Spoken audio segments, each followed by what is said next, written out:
In this line of work, we get to travel and meet people from all walks of life. But the conversation we're about to have is not one of the ones you have heard or seen because of the area we are in. We are at Asin Kushia. It's in the central region of Ghana, and Kushia is actually regarded the cleanest city in Ghana. How that has become the case, well, we'll be honored to hear from the man himself, the traditional ruler of this area. Ehunabubrim Nana Pra Ajinsem the Sixth is the paramount chief of the Asin Orenchi traditional area. Nana, I hope I got the pronunciation of your traditional area right. Very correct. And thank you very much for welcoming us actually into your beautiful castle, if that's what we can call this place. No, palace. It's a palace. Yes. Well, but it's majestic. Thank you. Arguably the biggest in Ghana. Is that it? I don't know. I don't mark my own answers. And I know I'm a Ghanaian. Okay. We Ghanaians, we exaggerate. Well, we exaggerate, so I'll let it pass. Well, Nana, and you've put in a lot of work into this palace, which is a conversation we would have more and more when we get into this. But let's start from Kushia. Kushia is not just known for its traditional acumen, but more about how clean a city it is. Would you want to share with us how you've been able to achieve this? Thank you very much for your question. It has not been easy. First of all, we as Ghanaians, we had the tradition of throwing away leaves when we used to eat from leaves. I remember when I was a kid going to school, I would buy rice and stew, and the lady would use the leaf to clean on her lap. And then I put the food on the leaf. After you finish eating, the natural thing to do is to throw the leaves away. In those days, it didn't matter. The leaves would decompose. So we were not littering. But the habit of throwing had been ingrained in us. So when this creature called plastic came, put our food in the plastic, after eating, we throw away, because that is the habit that we had inculcated in us. Throwing away. Of throwing away. So my problem was to stop the throwing away. Okay. So I tackled the school children, went to classrooms and told them that it's unhygienic to do that. So they should all help so that we'll make Kushia the cleanest town in Ghana. I told them that in my reign, I will not be able to make Kushia as big as Cape Coast, but I'll be able to make Kushia cleaner than anywhere else in Ghana if they support. And they supported. I empowered them. In Kushia, if you throw away, especially if you're an adult, if you're not careful, a 10-year-old boy will tell you, Papa, he says, I'm sorry, Daddy, here you can't throw here. So please pick it up. I told them to say please, but they should make you pick it up. And it hasn't been easy. It hasn't been easy. Every Wednesday, we have a communal labor day. You don't go to farm, you don't go anywhere. We used it to clean the town and our houses, and we used to do our gardens. And so if you go to the town, you see normal houses, they've grown flowers. I love flowers, I encourage them. Yes. So Wednesday, they use it to do all sorts of, sometimes they don't come, and and so on and so forth. But then this is human behavior. So really, it is empowering the youth and me making sure that they do what is right. No, that's a good example. And actually driving through the town, we saw school children doing as you've mentioned, sweeping, weeding along the roadsides and things like that. Sanitation is always a big issue as a country that we faced. In bigger cities like Accra, it's been a thing we've struggled to deal with. is it the time for other bigger places like that to be looking at Kushia as an example to be learning from? Well, every new thing gives an opportunity for people who feel that's a good thing to copy or learn or adapt. I remember I went to a conference and one Paramount chief, Nana Yeji Mahine, Okay. came to me and he said, "You are Nana Prajinsem." I said, "Yes, sir." He said, "I've been looking for you for a long, long time because I heard that Kushia sanitation is on top and I want to come and find out how you manage this and have a conversation with you." I said, "Yes." Just under a month he came. He spent about 3 days with me here. We were brothers. We went everywhere. When he went back, at that time I had dustbins. Okay. A lot. I sent 50 to him also to use. I was happy that somebody thinks that there's something good happening and he wants to copy. It's good. Me, I copy all the time. Secondly, somebody sent me a video. Nana Domahine. Yes. He had a 22nd anniversary or something. And he said he would not be able to end his anniversary without complimenting the Honorable Brim Prajin Synthesis for his sanitation work. I had never met the gentleman. I had never spoken to him.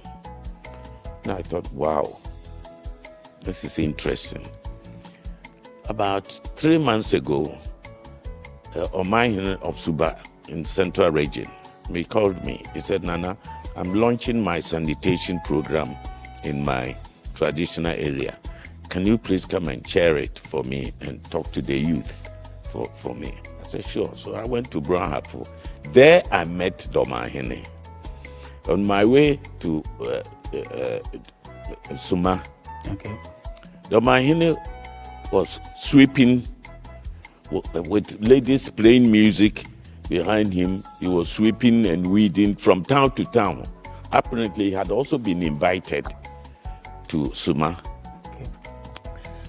And I got down from the car and I joined him. And it was joyous. The people there couldn't believe.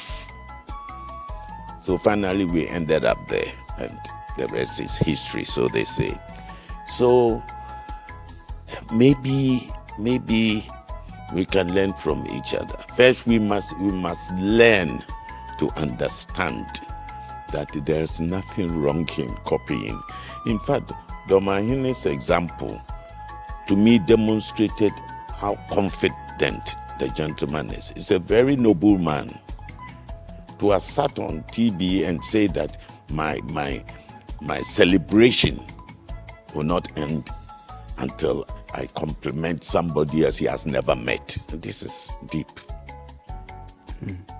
Now, Nana, those are examples that actually tell of maybe the need for people to, like you said, copy or follow, as it were. But Kushia is just on the lines of the River Pra, and we had the opportunity to actually go and see the extent of damage that has been caused to the river.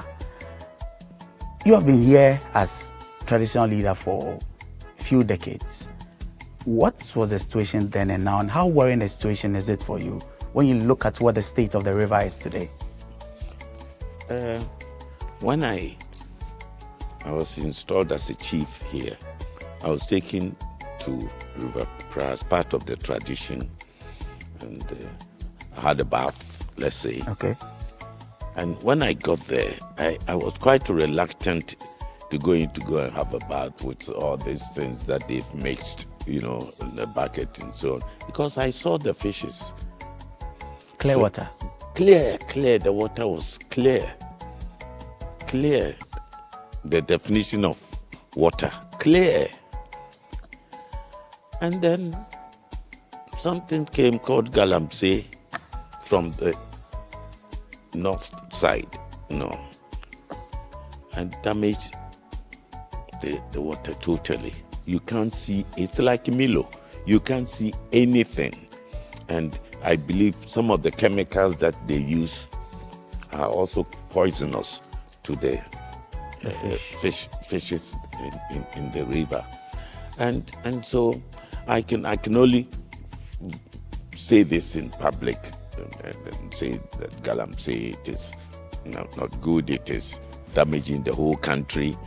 Our future is at stake, but I have no power to stop it. So I concentrate on areas that I have little power and make it better. But there are also people who believe that beyond political leaders making attempts to stop Galamsey, for instance, that our traditional leaders also play a huge and a major role in there. Yes, that is true. And everybody knows in Ghana, politicians, security, traditional leaders, there's some of them are involved. Those who are involved, some of them have stopped others. I mean, I used to be a member of National House of Chiefs. We used to talk about Galamsey and the need for the traditional leaders not only to stop, but to advise their subjects not to do that. But that is as far as I think that traditional leaders as a group can go, and individually you can also advise your subjects not to get involved in that. But apart from that, there's nothing I can do. I don't have the power. If I were made minister for Galamsey, then we will see something. Minister against Galamsey. That would be a position you gladly accept if there was any such thing. Well, it depends. If one can get over the constitutional restraint of chiefs getting involved, I mean, I wouldn't consider it a political appointment because the Constitution makes an exception to someone with special knowledge that can be used. The president or the authorities can employ even though he's a chief. But I don't think I have a special knowledge in Galamsey. Okay, before we move on to other subjects, just a last one on this. Just because your community is on the coastline of the River Pra, are your people still able to fish? No. It's poisonous. It's poisonous. That's work that's been taken away from. Yeah, they are redundant. Well, they come back to the land, and the little that they can get from the land is what keeps them alive. Okay. Now we would just return after a brief break, and then we would continue with a conversation. This is still People and Places. I'm speaking with the traditional leader in Asinkusha, Nana Pra Ajinsem the Sit. We'll be right back.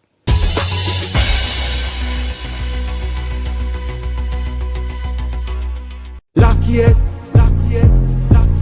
luck is everywhere, for everyone, yeah. Luckiest, star 712. How to play and win online. Step 1. Go to the URL or website www.theluckiestafrica.com. Step 2. Click on Ready to Play and register. Step 3. Fill out your valid details to register. Step 4. Enter and confirm the OTP sent to your email. Step 5. Purchase your ticket or generate a random ticket. Step 6. Enter the ticket amount you want to buy. Step 7. Follow the steps to buy tickets for yourself or someone. Step 8. Confirm your ticket and choose your payment option. Step 9. Follow the steps to make payment. Step 10. Verify your phone number. I am Mr. Good Luck, and I'm on a mission to spread luck all around. Baba, driver, bouncer, friends, teacher, banker. Star 712 hash. You could be the luckiest.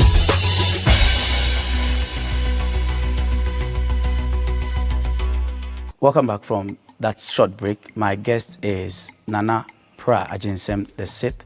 He's the paramount chief of the Asen Orenchi traditional area. Nana, now this is your palace. It's huge, perhaps the biggest in West Africa, not even Ghana. It's a long story about how you came to achieve this. Would you be kind enough to let us in on when this vision started and how far you've gone with it? I remember one day I was talking to my wife about Kushia, and she said, "You should build a palace. Oh, you should build a palace before you go. You should build a palace." I said, "Okay, I will." Little did she know that all her chop money will go into the palace. I started building the palace 13 years ago. You see this tree that we're sitting under? Yes. I planted it the same day, so they have the same birthdays, the tree and the palace, 13 years ago. This tree's been here for 13 years. Yes, and so has this building, which I haven't. The palace is not completed yet. So I want to be intergenerational leader. I went when I leave this wretched world, I want to be remembered for a long, long, long time. And one of the things that I selected to do, mainly to give my people employment, is tourism. Okay. So I decided to put up this palace that will attract internal tourists in the main. I mean, this building, if you go outside Europe and this, they've seen it, this is nothing to write them about. But at least within Ghana, within my own people, if they hear that there is such a structure, they may want to see it, and therefore part of the tourism cocktail will be the palace, the fish ponds competition, the crocodile pond, the tomb of the unknown slave, and all part of the tourism offer that I'll be giving to the people, from students right down to executive directors and so on. So gradually, I'm not a wealthy person. Resourceful maybe, but not wealthy. So it's taken me a long time, but I've known palaces that took them 300 years to build. So I've done well with 13 years, and I haven't finished. There are a lot of rooms, a lot of places like you mentioned, the slave tomb, as well as there's even a mini zoo right in here. But what would you say, or which of the places in this palace is your most favorite? Oh, no doubt, my mortuary. Your mortuary? Yeah, I have a mortuary. No, you have a mortuary? Yes. Right in here? Yes. A private one? Yes, of course. It's not for public. That's why I have my own. And it's your most favorite place? Yes. It reminds me of my mortality. So it humbles me. So it's my favorite spot. That's very interesting that you love the fact that there's such a place, because people don't think about death a lot. No, but the death is not present. I'm not surprised. And I don't enjoy. I don't think about it, but I prepare towards it because, as I say, I'm an ordinary human being. I must know I will go. So perhaps to the youth and everybody, you will go one day. So if you want to do insurance for your case or your family, do it, because you will go. If they want to prepare every funeral, there are fights because we don't prepare ourselves for the inevitable. We are running away from the fact that we will die one day. And then Hunabobrim doesn't run. I face it, I prepare for it. And now give us a mental journey around this palace. What and what? Apart from the few ones we've heard about, what would anyone see when they come into this palace? First of all, they will see Ghanaian, what a normal, ordinary Ghanaian can do. That people will say that the biggest palace in Africa, West Africa, Ghanaians, we do exaggerate. That aside, they will know that we Ghanaians can do a lot if we apply our minds to it. I don't know if you've been around, but if you've been around, you've been to the banquet hall. Yes, the one you've been, upstairs. yes, you've been to Nyankwan Hall, where they're working. You saw the lights. It's in the form of canoe. It was done here in Kushia. The chandeliers are done by a welder that I use. I called him and The chandeliers we see up there were done right here? Yeah. They were done, well, they were done in Accra, but they were done in Ghana. Yes, my son designed it, Fidel, and he called my welder, and we sat down with the drawing for him, and we both said, you can do it. And he did it. So, potentially, Ghana has a lot to offer. A lot to offer. Just show them the way. Just provide the leadership. When I was young, there used to be a company called Elang. Mm-hmm. It was a furniture company. It's in Swiss. Okay. They came here. They trained the Ghanaians, master carpenters, became one of the best master carpenters in the world. They trained and they were able to perform. So one of the areas, and also the fact that this building, most of it have been built by locals in Kushia. The masons, the laborers, the painters in Kushia. I didn't bring any mason I brought a supervisor, but it's all the mason carpentry work. Were done right here? Right here by the boys around. By the boys around. At worst by Ghanaians. And I'm very proud of Ghanaians. Nana, is there a name for this tree? Oh, rain tree. Rain. Popularly known as rain tree. Is it because of the shed? I don't know, but it's... I knew it. I copied it from a friend of mine. He's deceased now, called George Hammond. Okay. And I went to his house in Cape Coast. I used to be a regular visitor. So I saw that. I said, wow, this is bigger than my umbrella. And it's something you want to have. Oh, so the first thing, I planted it the very day that I was doing the foundation. Ooh. I see. As a traditional ruler and as a chief, you must be very busy. How are you able to juggle that with your everyday life and perhaps your private life? Yes. You know, chieftaincy is a calling. When you are called, what you have, you give to your people. When you are not called and you become one, what they have, you will take. I don't, and it's not only chieftaincy, maybe it's leadership, I don't know, but my experience, the most painful part of chieftaincy to me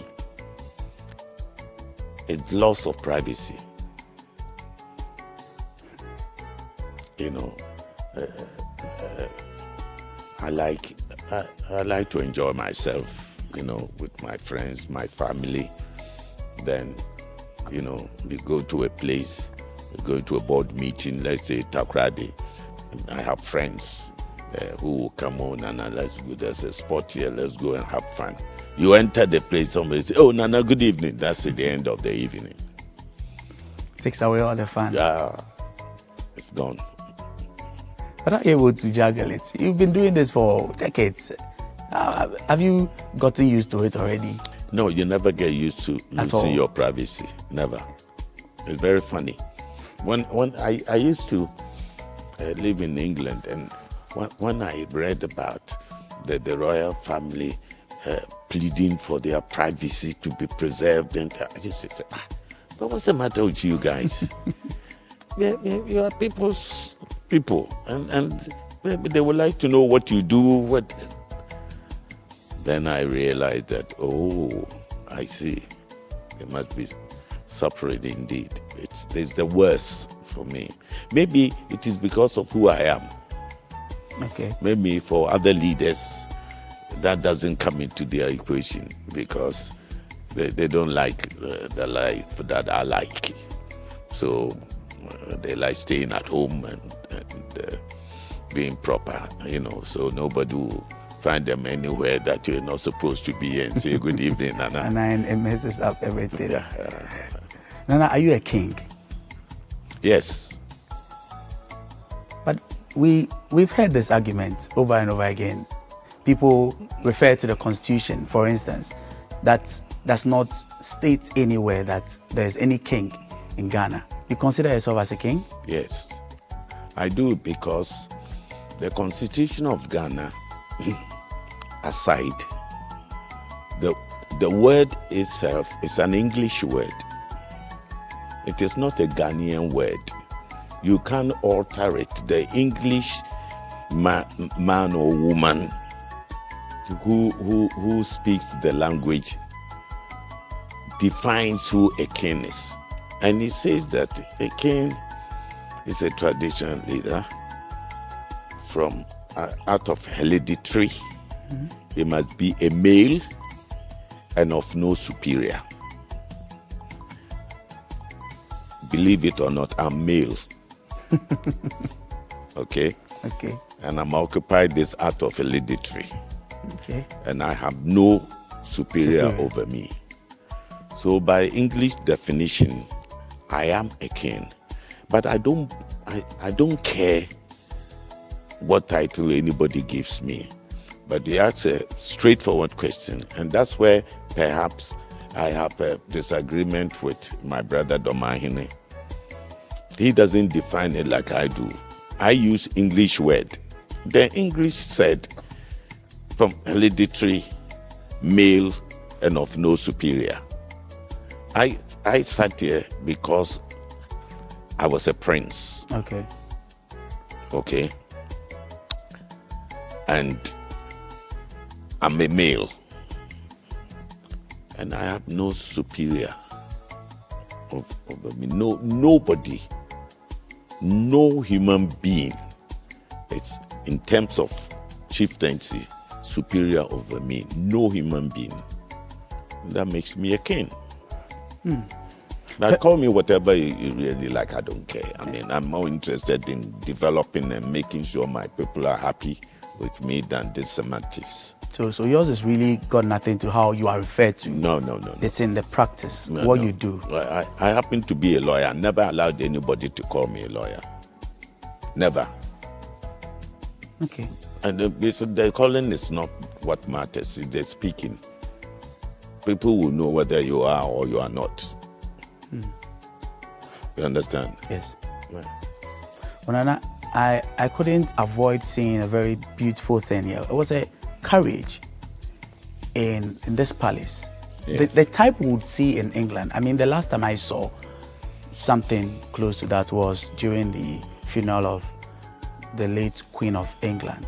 Yes. Nothing close to that. But I saw one right here in this palace. Is that something you use? Now, actually, you're the first press men and ladies that have come here since I got the royal carriage. I've never used it. Okay. And I don't know when I'm going to use it. But I've always had challenge about being carried by another human being. It has been something that has bothered me for a long, long time. I ask myself really and truly, and I'm not saying this frivolously, I mean it.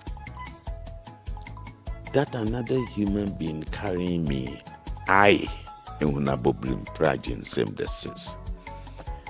found it offensive. I am nobody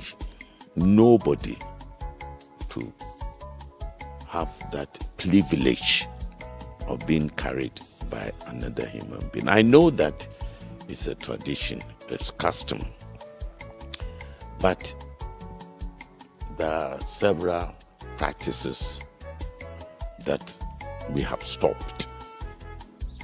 I mean, I have never seen it, but I heard that when the chief dies, they will kill people to go with the chief so that those people will serve the chief somewhere, wherever he's going. That I have heard used to be the custom and tradition. So we should do that today. So if somebody kills somebody close to you because somebody thinks he's so important that he has died, and when he goes, he needs people to serve him wherever he's going. Is that correct? The Constitution of Ghana, I think it's Article 272C, give the chiefs the opportunity to eliminate, that is the word used, to eliminate outmoded customs and traditions, and that is precisely what I'm doing. So you're working around... Sorry. No, please go ahead. Thank you. I think that the time has come for me to look at that particular aspect of culture. To me, it's an abuse. For me. So it lasted a long time. Okay. And it did because I didn't find alternative. I saw the reason that they will carry their leader and so on. I could read the mentality. And I delved into history a little. You know, when the white people came and enslaved us, they will go from the coast right down up to go and buy slaves and bring them. They were in a hammock, and the blacks were carrying them with their helmets. I suspect that when they left, our people saw it and they liked it. I suspect. Okay. So maybe copying is okay. Good copying is even better. So maybe they saw it and adopted it. Or maybe in those days also there were no streets, no cars, no roads. So when they're traveling with their leader, they thought out of respect, they shouldn't let the leader walk on it. Okay. They will carry. I can understand those rationale. But you don't think that it's still relevant today? We have cars, we have roads, nice roads. If you want to show, if I want to show, I'm being very careful here, going I, because it is me. I have decided to do what I'm doing. You see, and if I want to show the history of Ghana, how they carried one leader from one place to another, I'll bring them here. My palanquins are there. I will show them that this is the palanquin that they used to carry me. Then from there, we've changed. We've come to royal carriage. And besides, I saw the royal carriage in some other countries. For me, it was more comfortable, and it had dignity.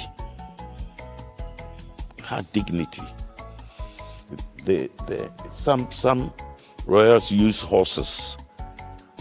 Some animal lovers are objecting to it. Won't that be the case here? No, I motorized it. It's motorized? Yeah, so my henkwa will sit down, dressed traditionally, nitrate tying, and I was sitting with my queen mother. I put air conditioning inside. It's more comfortable. This has been well thought through, and yes, it has. You've gotten exactly what it is that you want to replace this. Like you mentioned, after all this while, you've been able to achieve this. Yes, sir. Is that something that you would hope that other traditional leaders also, much as you say you personalize it, but do you think that it's something others should also be considering? It will come. It will come. Some people are quick and have enough confidence not to care about who started it first, and they see the rationale behind it. They like it. They will come. It will happen. That's how culture is dynamic. It's not. As I gave you an example of somebody leader dies and they kill. They say it changed it. There's a lot that we have changed. And what is this? And besides, in the olden days, whereby people out of love will carry their leaders, and these days we pay for it, you know. Yes. Well, I pay for it. If they want to carry me, they bargain with my elders. Then they charge me and I pay. So what is the point? What is the point? It's not out of respect or deference or I don't know what to say. So I said, no, this thing is offensive to me. It is not right. Because I have male children. If you tell them that they should go and carry me, maybe I won't agree. So other people's male children, it doesn't matter. Of course it does matter. And I'll take you back to when you spoke about the artisans who built this place. Yes. And we speak about unemployment a lot in this country. There's no work. But we have very skilled people. If going by what has been done in this palace is anything to even go by, then we should not be worried so much. Why does it seem like Ghana is not taking advantage, or we are not moving along the lines of industrialization as it should be, when we have all these skilled people around?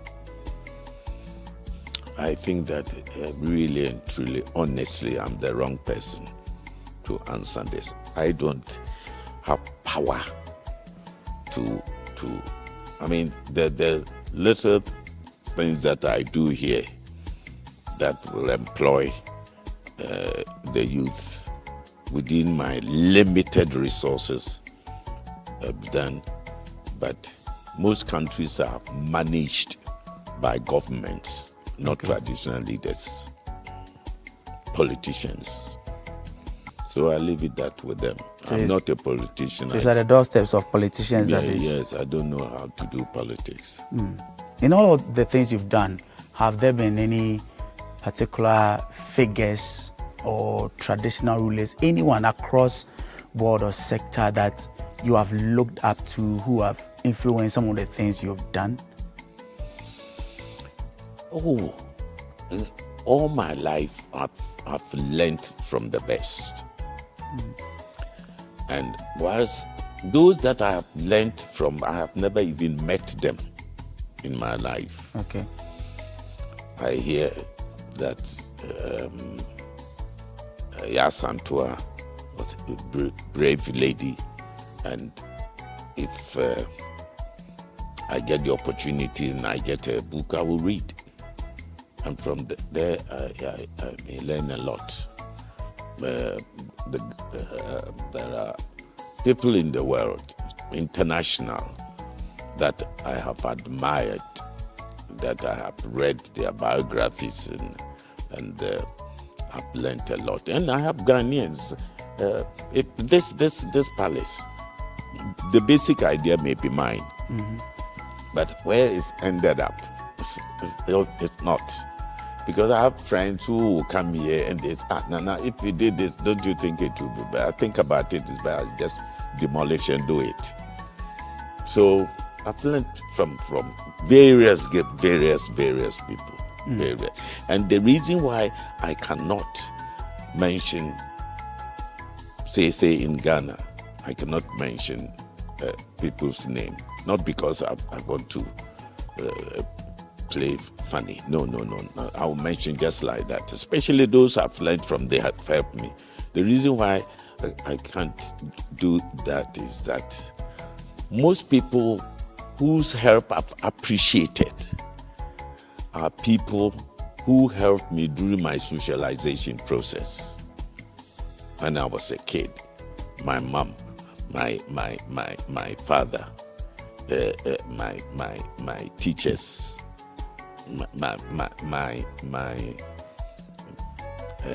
my head teacher, and people like that. They have impacted my life. When I grew up, I went to England when I was fairly young. So those who perhaps I can mention are those that I met. No, I didn't meet, those that I read about. But in Ghana, I've had plenty of help. The normal, nothing spectacular. Now, Kushia is perhaps one of the towns I have seen as many statues as we have in Ghana. A lot of statues. Why do you have so many statues? And right in front of this palace, there are a number of, will I call them totems? Yes. There. Tell us the significance of all of these. Statues. Have you seen my statues? No, Since I you've been haven't. here, I don't have. No, I haven't. Yeah, because it is not relevant.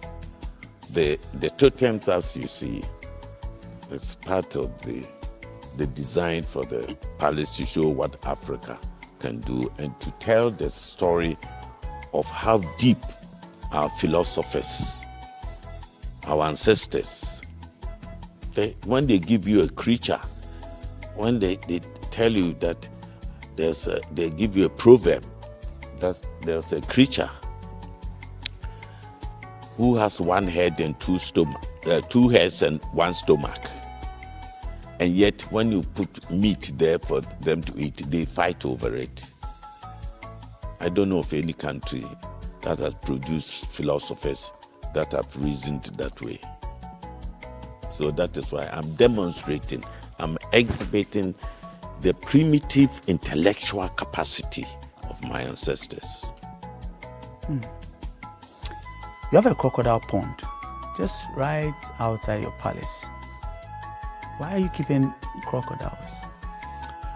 Because when I came from England, I had never seen a crocodile before, and I wanted to see crocodiles. I think this may have come from conversation, and I was told that I had to go to Paga. And clearly that was nonsense. I've been to secondary school, first year biology. I have to go to Paga before I see crocodile. So I got excavators, I dug a hole, put water inside, and went and got some finger lengths of crocodiles, put them there, and that's where they are. Just to show, please, sometimes Ghanaians will make you a hero when you don't deserve it. This is nothing. Aquatic habitat, you didn't do that secondary form 1. Then why are you traveling all the way? I'm not saying you shouldn't go to Paga by all means. If I get the opportunity, I will go to Paga too. I'll go anywhere in Ghana for that matter. But we can create a lot in our space. That's what I'm trying to prove. Now there's a grave that you call the grave of is it unknown slaves? The tomb of the unknown slave. Tomb. What's the story around that? I have a very good historian. His name is Ankra, a brilliant historian. And I called him to research into the history of Orenchi. Okay. With the Kushia as their Hinkro, the capital. And clearly, and he supported this by evidence, both Ghanaians and the English, the colonials. And it was that the slaves going to the south, being taken to the south. Remember, there were no roads, no highways, nothing. They walked through the bush. And he said Kushia was one of the places that they walked through because of the Pra. They will follow the banks of Pra, Okay. which is going down the coast. So a lot passed through here. And as soon as I said that. I said, wow. Then I can use also the slave story in Kushia, because clearly a lot did pass through here. And I said to myself, what can I do to use this also to enhance my tourism program? So I was thinking about it, and I remembered the tomb of the unknown soldier. If you go to European countries in the capital, you will see a statue of the tomb of the unknown soldier. When the general dies, they will give a statue of the general, his face, everything. He was born this, but the ordinary soldier, nobody did that for the ordinary soldier. They just represent them by a tomb of the unknown soldier who died to save this country. So I said, then I'll do the tomb of the unknown slave. Which is a beautiful tomb. Thank you. And to immortalize them and show respect and empathy. Try and put yourself in their space and see how they suffered for this country. I want the kids to see this. And they would ask questions, and you would tell them, this gentleman very likely traveled about 300, 400 kilometers. Yeah. By the time he got here, was so weak, he died. I've given it a name, so that the youth will feel the ills of slavery. That is why any custom, tradition that has a slave connotations must be destroyed. Bob Marley said, emancipate yourself from mental slavery.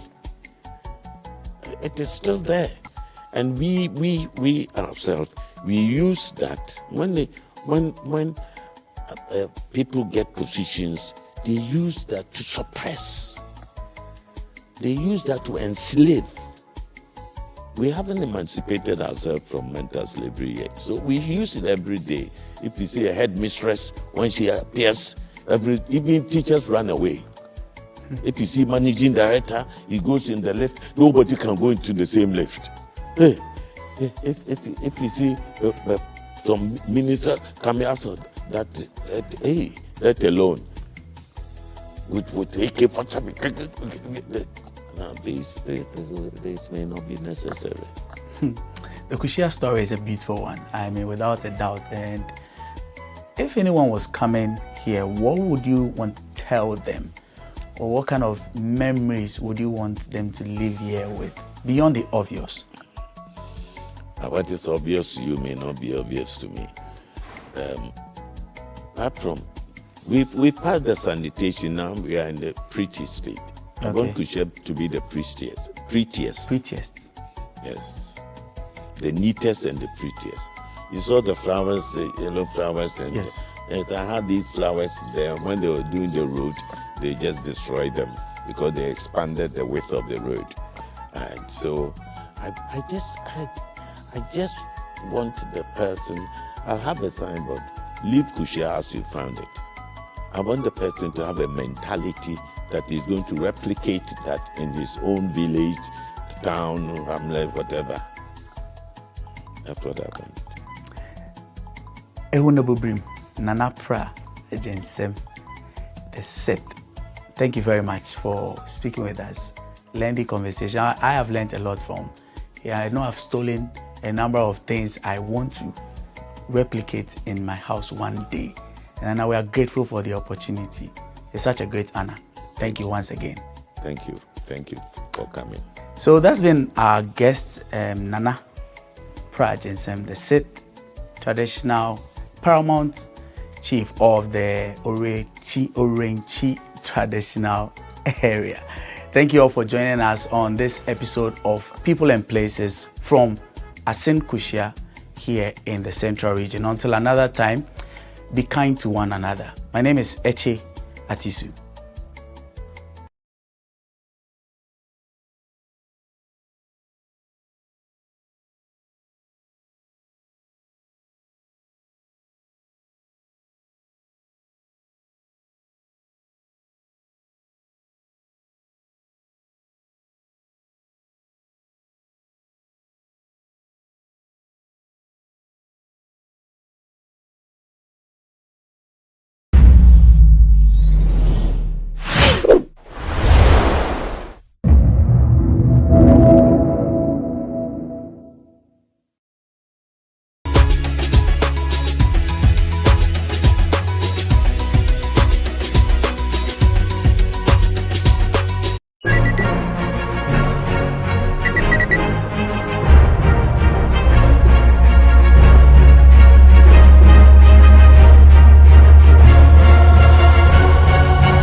Meet Kofi Eponsu, a deaf blacksmith who is so talented at what he does.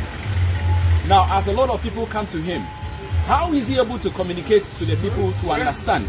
Even when it comes to pricing, how is he able to do that for the people to understand what exactly he means? As the world celebrates International Sign Language Day, we are here to find out how he is able to leverage sign language to be able to do his business to the understanding of the general public who come to him for the work. In a small workshop in the heart of Takwa, the sound of hammering metals fill the air as Kofi Eponsu, a deaf blacksmith, meticulously shapes tools and repairs equipment. For the past 30 years, Kofi has dedicated himself to his craft, proving that disability is no barrier to mastering a trade. Growing up, his hearing siblings could easily engage with the world around them, but for Kofi, communication was a daily struggle because he was the only child born deaf among his parents' 6 children.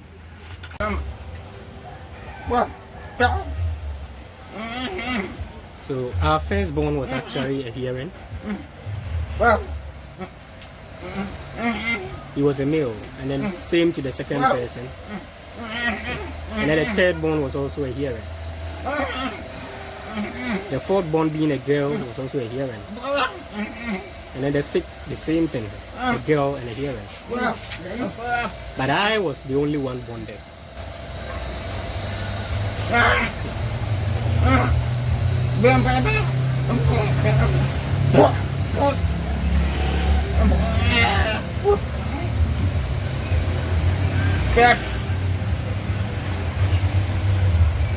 Yeah, so what happened was that since then life has been very challenging, and then we are only left with 2 at the moment. But regarding the hearing and then the deaf side, I'm the only one being a deaf.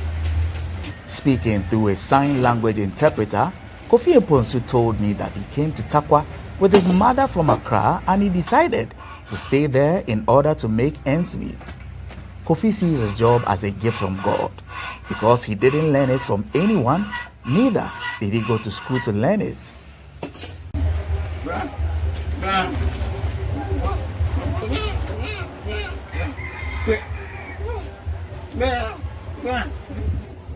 So I'm actually an illiterate, and that I learned this profession myself.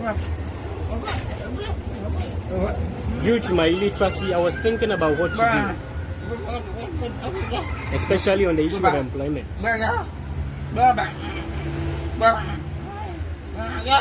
So my mother brought me to Takwa,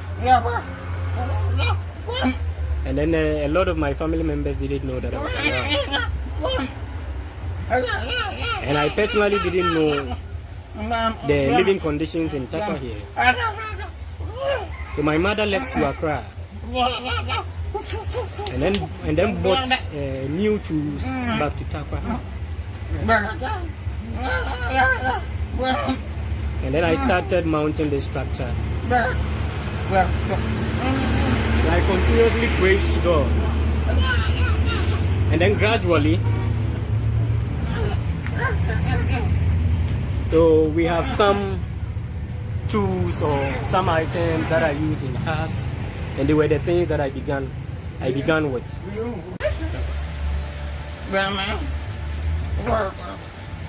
So I actually learned this profession myself. It has always been my dream. And then even sometimes I dream about repairing of tools. And that I became consistent and I concentrated on it. So actually learning of this profession was done by myself. Sometimes tools that are spoiled, I welcome people to bring them on board. And as a result, I tried perfecting myself with that. However, his journey has not been without its challenges, especially when it comes to communicating with his clients. While he quickly learned the art of blacksmithing, interactions with clients became a persistent challenge. Despite his remarkable skills, Kofi's clients' inability to understand the sign language, which is the language he understands, often forces him to rely on others for assistance.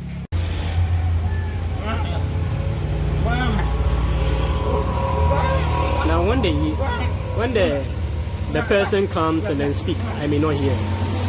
But depending on the tool the person brings and then the gestures being made, I would understand. If it's difficult, I would call in another hearing friend to actually listen and then explain it in such a way that I would understand. Once that is done, I communicate the price of the work to be done. That is the workmanship. If the person speaks in such a way that I don't understand, I quickly rush to beg someone to actually speak on my behalf. The person speaks to him and then he explains to me, and that settles the issue.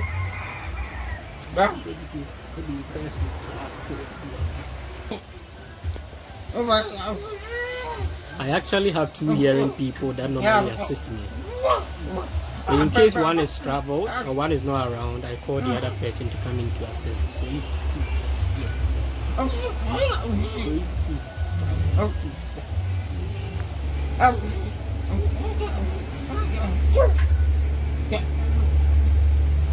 It actually becomes challenging. For instance, if I don't have any other person, these 2 people not available, I will have to rely on another person who is around and I can explain things such that I will understand. But the person speaking and me being a deaf is very challenging. When the person comes and is speaking, I let the person know right from the scratch that I'm a deaf, and that the person should be patient as I call in another person to come assist me. This dependency, however, extends beyond basic communication. Negotiating prices for his services poses another significant hurdle. While our conversation was ongoing, a client came in with his business. Kofi has resorted to writing on paper to communicate the prices, but even this method has its drawbacks. He struggled to write the price correctly. He wanted to write 2,800 cedis, but ended up writing 20,800 cedis. But for the interpreter who accompanied me to conduct the interview, who was around to serve as a mediator, Kofi might have lost the business, or the client would have had to wait for Kofi to go and look for another person to help both parties understand themselves. Oh, those.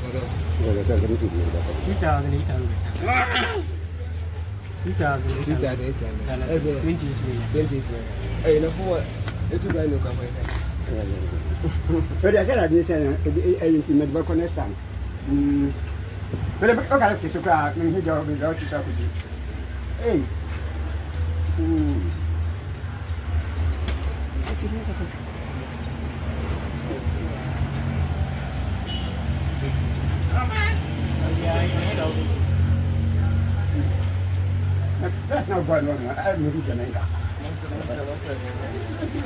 Jamaica.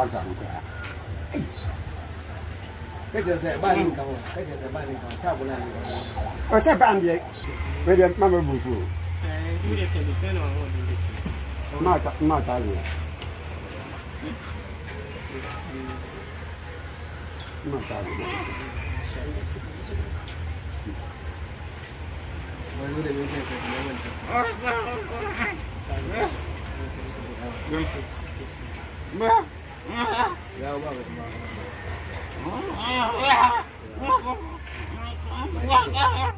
Nonetheless, Kofi has a remarkable way of striking a deal with his clients, thanks to his honesty and the quality of his work.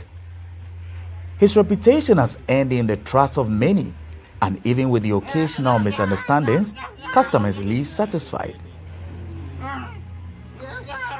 He said his customers come from every part of Takwa and Swayem and the Prisiahuni Valley municipalities with their works, because he is the best at blacksmithing. I actually have a lot of people coming around from diverse places, some from Aboso here in Takwa, some from Swayem, some from Bogoso, a whole lot of areas. They all bring their work to my place, and I'm the only person over here. I'm the only expert, because there are a lot of tools that I have, a lot of people do not have that. They don't really have all those tools. And I'm the only person that makes a perfect work whenever they come around. I don't like deceit. I'm always honest with my work. Yes, a lot of them. Motorcycles, a lot of people have been coming. I sometimes even have white people coming around. Yeah, and then they even sometimes come to video whichever work that I'm doing. They video everything. Sometimes they even gift me, and they gift me millions. According to him, the place he is operating from does not belong to him. Due to this, he is unable to develop the place to befit the work he does. He is therefore appealing to the general public to support him acquire land on which he can build the kind of structure he wants.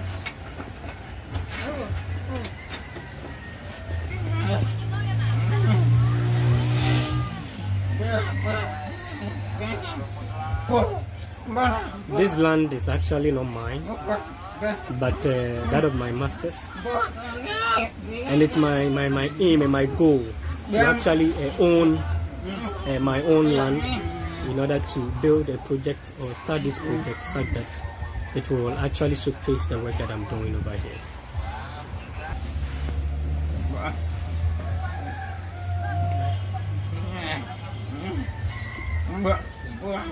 I'm actually appealing at the moment that I have sponsors and people that could support me, secure my own plot of land, as well as establish my shop such that it will showcase everything that I'm doing regarding my work.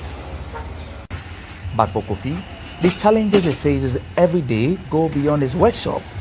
He believes that his solution lies in the broader community learning sign language, emphasizing the need for inclusivity.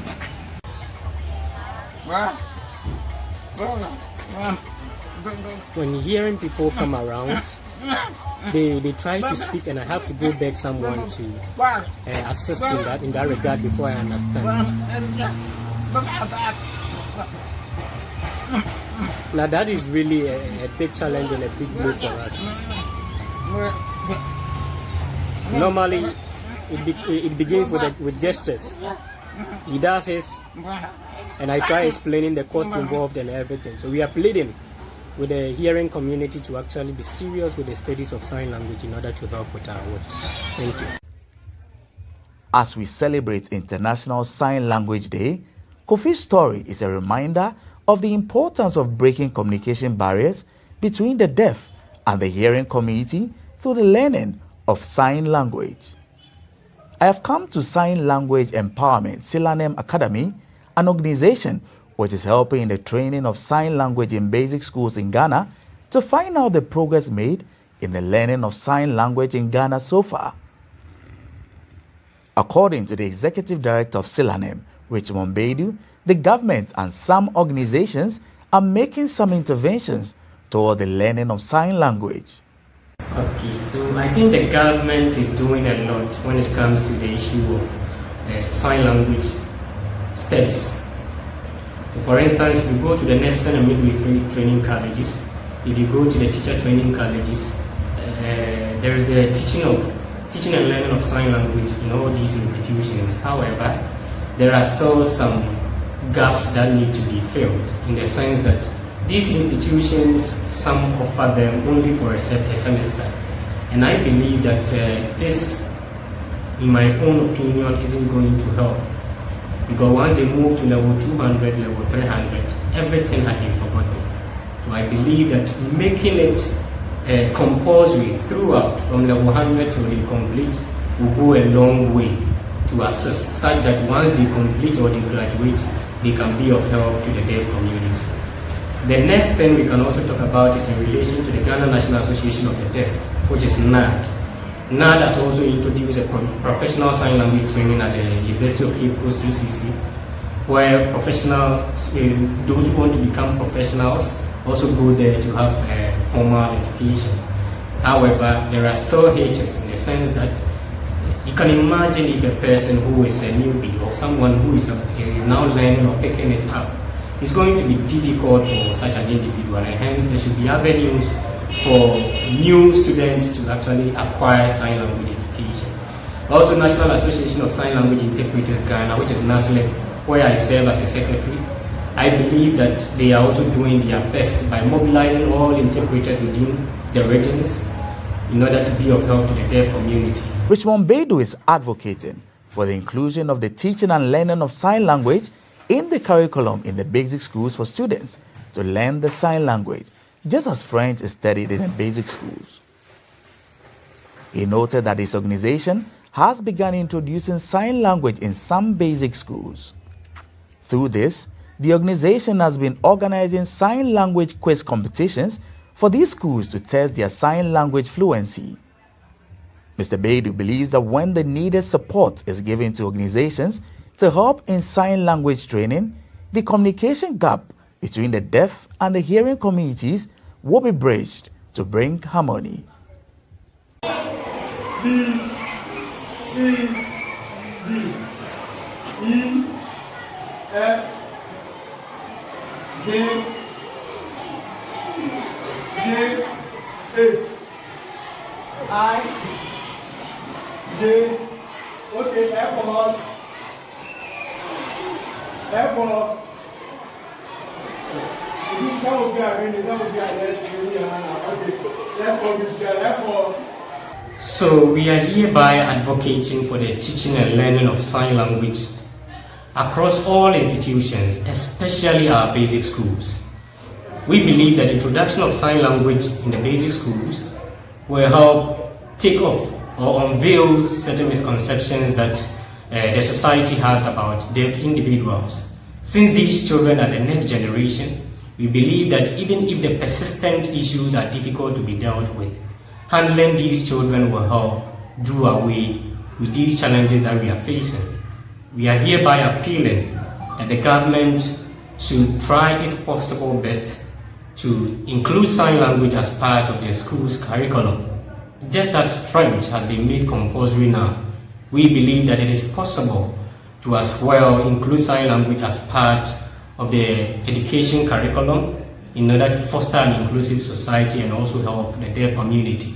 Therefore, in our own small way, that is my organization, Synonym, that is Sign Language Empowerment, we have introduced a pragmatic adventure by introducing sign language into basic schools in Ghana. We are specifically located in Takwa, but annually we organize a sign language quiz competition by including all basic schools across the country, bringing them on board in order to also assist in the advocacy campaign. We are hereby pleading that the government should extend a supporting hand in the teaching and learning of sign language in the basic schools and across all institutions as well. So research has shown that children who are exposed to the teaching and learning of sign language have their brain developed to about 20 to 40%. This really tells us of the cognitive development on the side of our children if we enforce the teaching and learning of sign language. So I believe that the significance of sign language is not only limited to our deaf community, but will as well be beneficial to the hearing community as well. So we are hereby pleading to all stakeholders to come on board to assist in that regard. God bless our homeland, Ghana, and make our nation great and strong, bold to defend forever. From Takwa in the western region of Ghana, my name is Thomas Tete, reporting for GhanaWeb.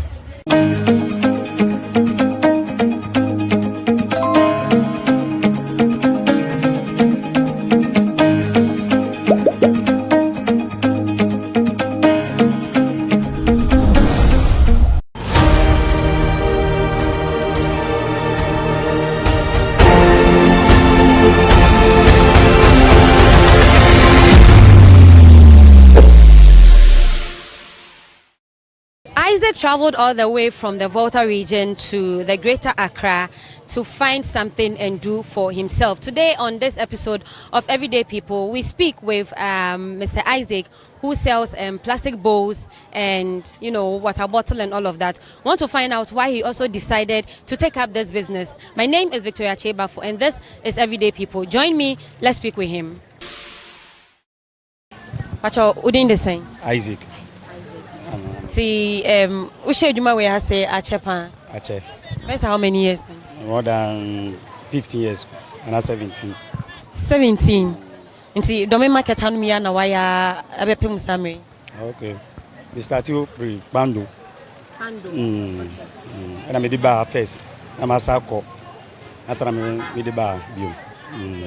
See, Messamba bag be but in Bissau, Uncle Brim. In Pempio be a year, and that's what say Abia, Minia. Maybe say me say, Abian Pessamia doctor, ni, Pessamia lawyer, now nothing but no person wedding. Oh, it was a mere soldier neighbor. School no requirement to me. Me come do as a maybe so form 2, and I mean, we stop school no.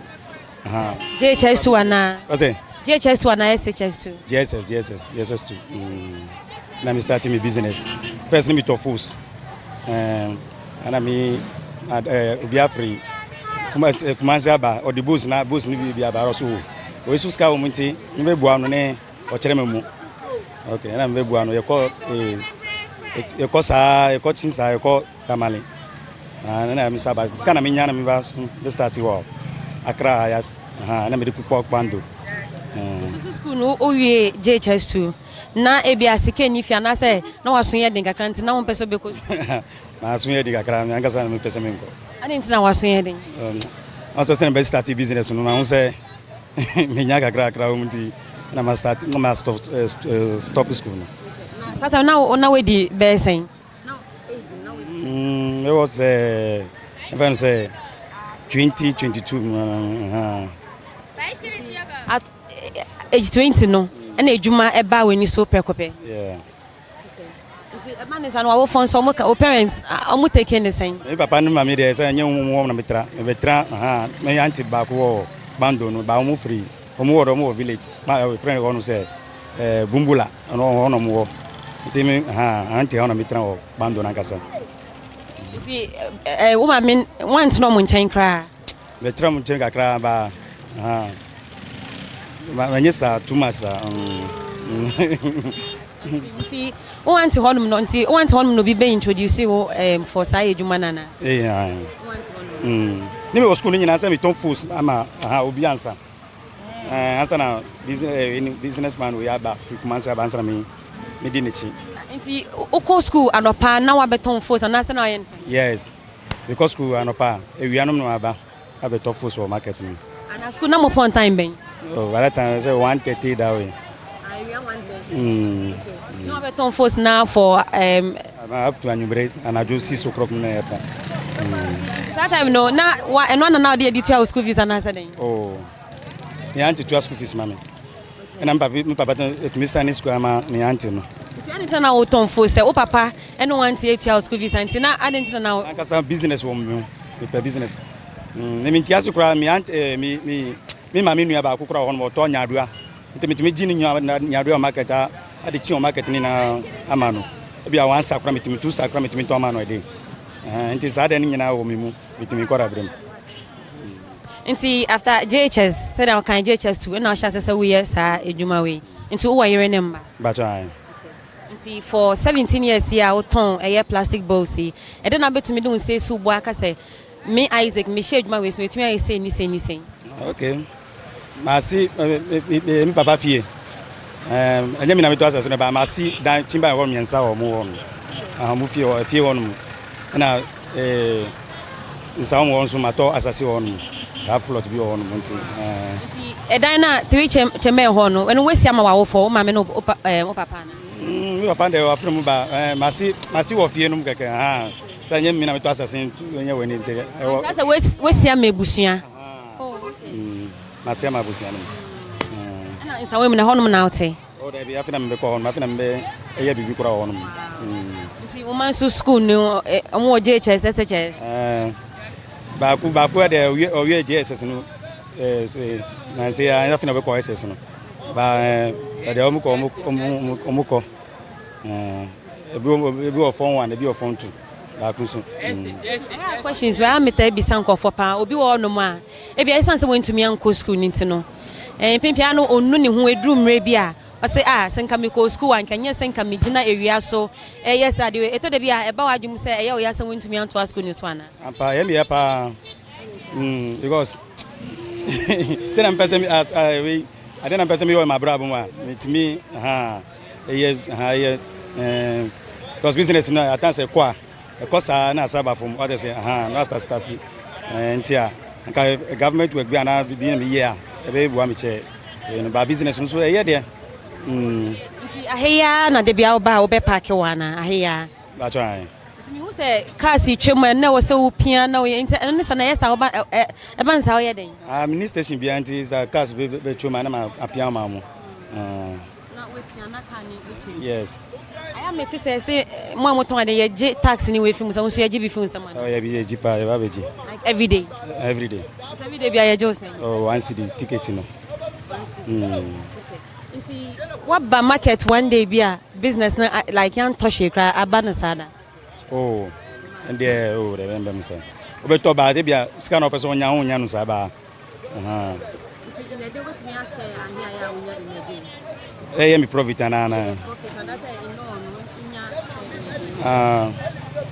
at times our profit in the bia when you 200 cities bia na 300 cities bia e ba ni say na mutu ade no ma wo enta na obanya wo faso on final words ade mama ebi obi o wa abonti ono so oton nyema bi ti say ebi o huni say enida so eni hon mo then na be ka che onipa business render so there wo ti on mo body anu so kakra sana mi mfa no kakra mi to kakra na ma ba gusu sa ba na mi didi na mi didi bibia na mi so mi ma no nso enti eno mi business na enti obi on ma so on say so ne bombo de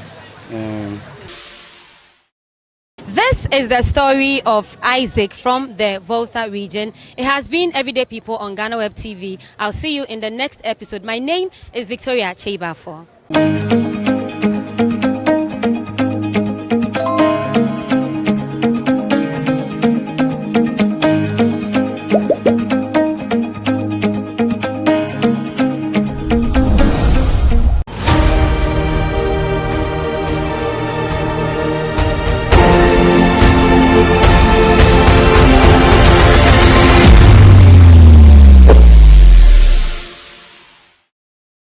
Mienu, uni ugela na uni wai.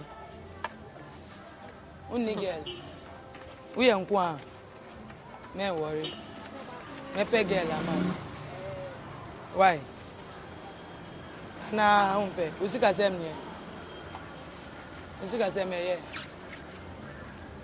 Ana uni umami na eda. She currently is the woman of the moment because when we say trends, she's really trending. You know whom I'm talking about?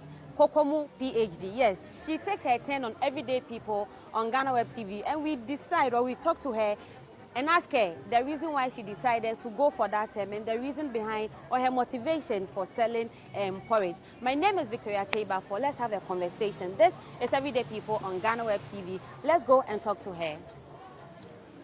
PhD. Yeah, that's me. So please, can we know your name? Yeah, my name is Wasila Abdalah. Wasila Abdalah, but Waspi for short. Waspi for short. Allah. Yeah. When I come to the area and I mention Waspi. As Waspi, those who know me as Waspi, they know. Okay. Waspi for real. Okay. You know, I'm for real. Okay. Yeah, I'm me. I'm always me. What makes you real? Yeah, you know why I'm real? Right now, if anything just happen, I'll tell you my mind. Okay. And be free. I don't look otherwise, you know? You got what I'm saying? Yeah. Okay, so That's, you are really trending on social I'm media. very trending. Yes, and yeah. the name I saw was Kokomu PhD. PhD, that's me. Tell us about that. How Yeah, did it happen? that's why I told you, the guy who came and do the picture gave me that name. And I sat down and checked. Yeah, the name fits me. Because this Coco, he's my very customer, loyal customer. One of my loyal customer. That's the guy. Okay. So I do appreciate him. Yeah, he's your greeting, baby. Yeah. Do you know his name? Yeah. Celebrity stylist. Oh, okay. So okay. I give him the respect because he made it today. He made it possible for me today. You got what I'm saying? Right. Yeah. So now let me know about you. How did you start? This business is for my mom. She was doing it with her sisters. So at a point in time, they all got married. She has no one. So I had to come and assist here. Okay, at what age? At the age of 22, I started selling this cocoa at the age of 14, 15. Wow, were you not Yes, in school? I was in school. Okay. But when I close, I come here. JHS, JSS and SHS cry, I do come here. So it's been a long time. Okay. Yeah, from 15 years, I started selling the So cocoa. was it because there was no one there to sell the cocoa? That's why you decided to take over. It was something that you had an interest in? No. I was doing my own business before I came here. So I was selling clothes. You know, we the Muslims, we do sell clothes, and I was traveling in Nigeria and in Togo. But I said, no, I'm stressing myself. Why shouldn't I sit here and do everything good to put some? So I brought this brown sugar, this cup, the milk, the bread for the business to grow well. Okay. So I brought that idea here. Okay. Yeah. But your mother and her siblings, were they not doing No. They don't know anything. How was they? They were doing only cocoa, sugar, granules, and the kose. Okay, the pink card. The pink cars, yeah. And There the was no shawarma. packaging and everything. Okay. So I came and do that. Okay. The mind is broadened, man. So what did you see before you decided to? No, I sat down and think about business because I have 2 kids and sisters to check on. Because I'm business minded, that's me. When I sit down, I have to focus and do everything together. You understand? Yo, I'm coming, babies. I'm coming. Yo. So who gave you this location? How did you find this place? My mother was born in this house. Okay. This house, Officer Lee's house. Okay. Yes. My mother was born here. So my grandmother started the cocoa. Then times we have branches, but now we don't. Why? But I'm the one who's going to bring that branches now. Right, okay. Yes, I'm bringing the branches very soon. So would you like to employ me when you bring the branches? Of course I will. Because you bring more ideas to the business. Yeah. Yes. I do want people who will bring ideas to the business. Yeah. So at what point did you get these things, the pinkers and The pinkers. Oh, the pinkers and the shawarma was there like 5 years ago. Like 5 years ago. So he knows. Okay. Yes. So Proceedings. he's been your customer for He's the been past my 5 years. customer for so many years, that guy. I really appreciate him. You'll meet him one day. Yeah. So you said that shawarma tent, it came like 5 years. So I've been telling some of my customers. So the day he came, he said I should use my terms. Yes. So he himself, he was surprised how the video trend. Okay. Yeah. Okay. Nice one. So how's the day-to-day business like? Oh, alhamdulillah. Alhamdulillah. Alhamdulillah always. What that one means? That one means I give thanks to Jah, all praise to him. Yeah, he made it possible. Without him, I'm no one. You understand? Yeah. So you see this? So growing up, what exactly did you want to become? Like In terms of my like, business. a nurse, doctor? No. Me, I wanted to be a lawyer. Okay. Then times when I was in school. But it got to a time, I got pregnant when I was in SS3. Oh. Yeah. That's why I hold up this business. I gave my education to my sister and my kids. This is my sister. Yeah.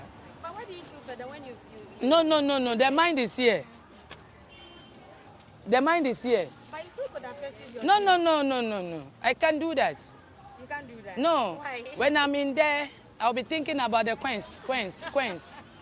Baby. But you know people are still, having or studying some courses and still selling at the same time. Oh, that one there is true.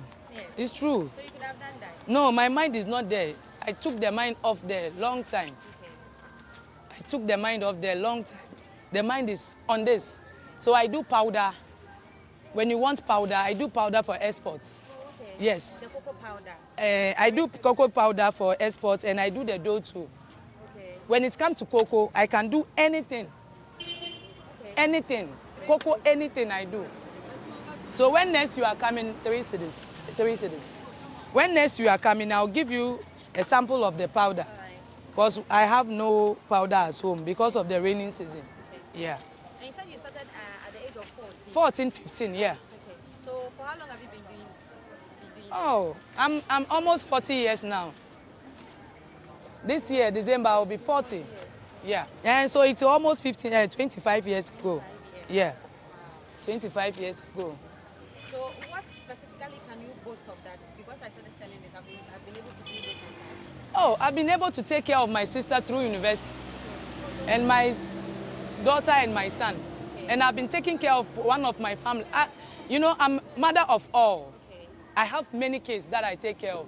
And I do go to orphanage too. Every December. In a year, I go 2 times. Even the last visit was prisons. Yes. The last visit was prison. So what I'm gaining here, I'm not taking it alone. I take with many people. Yeah. The relationship with your customers? Yes. Some customers are stubborn. Stubborn in terms of? Stubborn in terms of everything. Sister, they are very stubborn. Could you believe that 4 days ago, a lady came and bought kose. She sent someone to buy kose. She brought the kose back. Imagine, food. Why? Yes. You see, they are very stubborn. She said the lady she sent ate some of the kose. And it's not true. You understand? Okay. So the customers, they are very stubborn, very, very. So they will let people look you as you are bad. Okay. You say, me, I'm me. I told you, anytime I'm me, I will not be you. I'm me. Waspi for real. That's why I'm for real. Yeah, man. Real. 3 cities. The customers, some of them are lovely. Some of them are stubborn. Yes. And you know what? Some people do look down on us. Okay. Even this morning, a certain lady, when it comes to everything, I'm more than her. But because I'm selling cocoa, she looks down on me. That's what most of them do. You understand? So what would you want to tell those people who have been doing that? Today, the lady, I told her direct. So tell those people too outside. Oh, them. they shouldn't look down on me. Because this is what I do, to take care of whoever I do take care of. And I have old men that I take care, and those who don't have husbands, actually a lot. I do a lot, but they just don't want to voice out. Because I'm doing it for me and God, not for public. Yes, so those who know me, they know me. When you put it inside the rubber like this? Like this is 3 cedis, yes. My cocoa is very affordable. Okay. It's nice, nutritious, and affordable. Yeah. So, okay, maybe that's what you want to. I wanted to ask what and what we've been mixing, putting together. That's the secret of me, baby. That's the secret. Yeah. This secreting secrets. They don't have to know. No. They cannot know. It's inherited. Sorry, you can't know. I'm so sorry, baby. So sorry, baby. I have customers all over. Okanshin, CMB. Yeah. That's why I want to have the branches. So I'm working on it. Yeah, very soon. Yeah, very soon. Give it to me. That's inshallah. Yeah. Alhamdulillah. Yeah, alhamdulillah. Give thanks, man. You can follow me on Kokomu PhD, on Snap, on TikTok, everywhere, every angle, that's the name. Kokomu PhD. Kokomu PhD, like, it's a nice thing for me, and I take it as a breakfast every morning. That's why I do come here all the time to come here. Okay. So her personality, is it also a reason why you always come to Kokomu PhD? Yeah, her personality is one of something I like so much, because the way she dresses, the way she handles the customers, and she made you to know that she's a boss on her own. Okay. You can't come and impose certain things of yours on her. No, that's the way I like it. So then let me give you one pinkers. Okay. And then one kose. Okay. But the kose, we have different types. Okay. So I'm giving it the 3. Okay. So this is the agaus. The agaus. The agaus. Agaus. The pinkers. The pinkers. And the kose. Yeah. And the kose. The agaus, the pinkers, and the kose. Yeah, I didn't come here to play at all. No.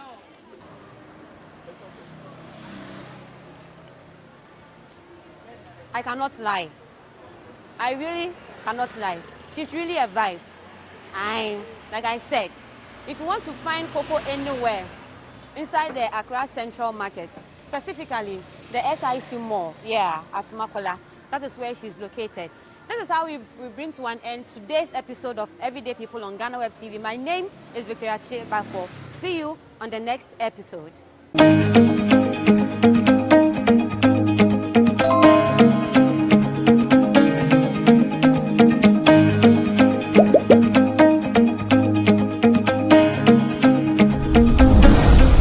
In Nkrumah time have been better because the union forced us to do things which we don't want to do. This motorway, we went on strike for 9 days that the motorway should not be built. I was among, I'm ashamed today. Akosombo, 13 days. They said it shouldn't be built, it's a waste of money. You see, and we went on strike for 19 days. Now, Kwame Nkrumah said it's a national affair. It's not a political affair. Okay. So what he did was, by force, we had to pay £10 each for the building of Akosombo. I paid.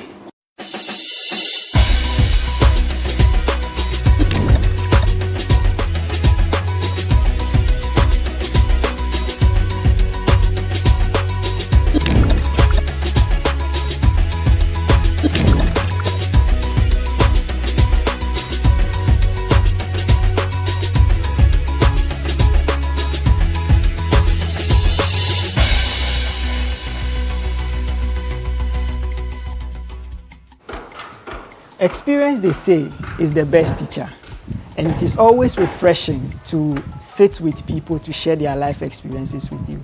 As we continue to celebrate Ghana in the month of March, here on People and Places, I sit with yet another senior citizen who is willing to share with us his memory of the country, Ghana. Before we continue, like this video, share, and also subscribe to our YouTube channel on GhanaWeb TV. I am Patena, and this is People and Places. I'll be right back.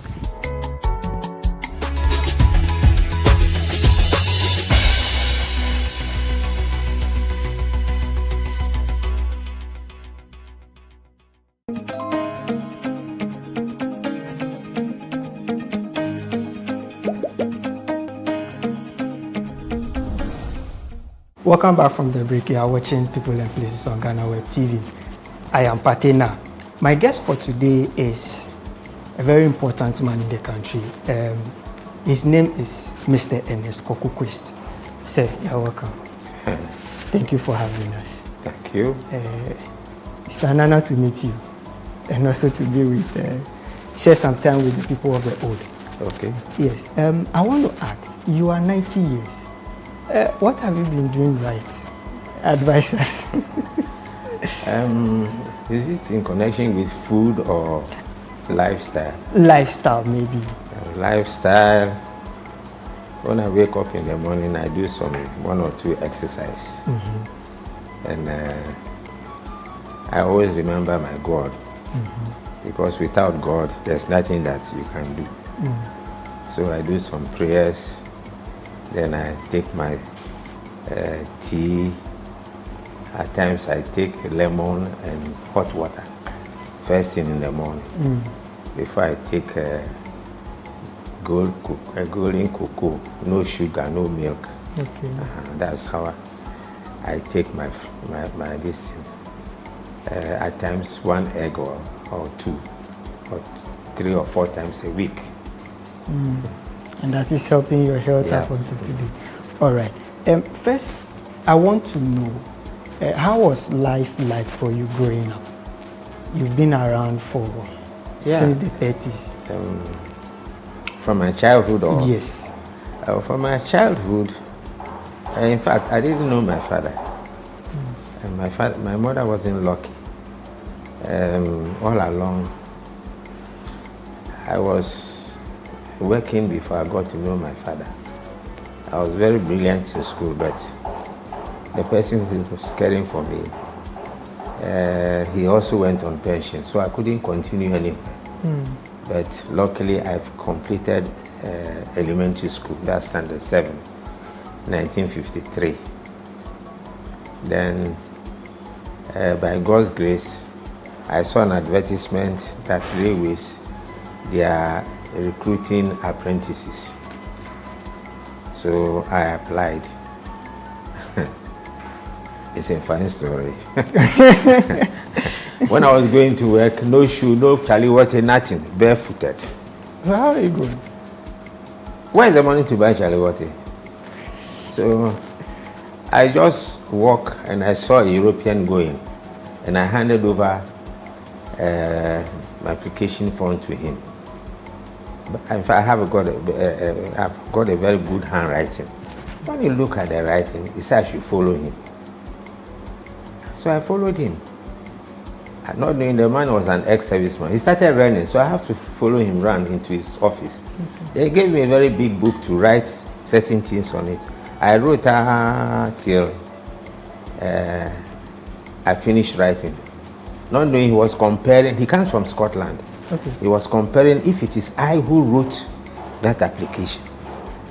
You get it? So he got to know that I wrote it. Then he said, okay, I should go and come in a week's time.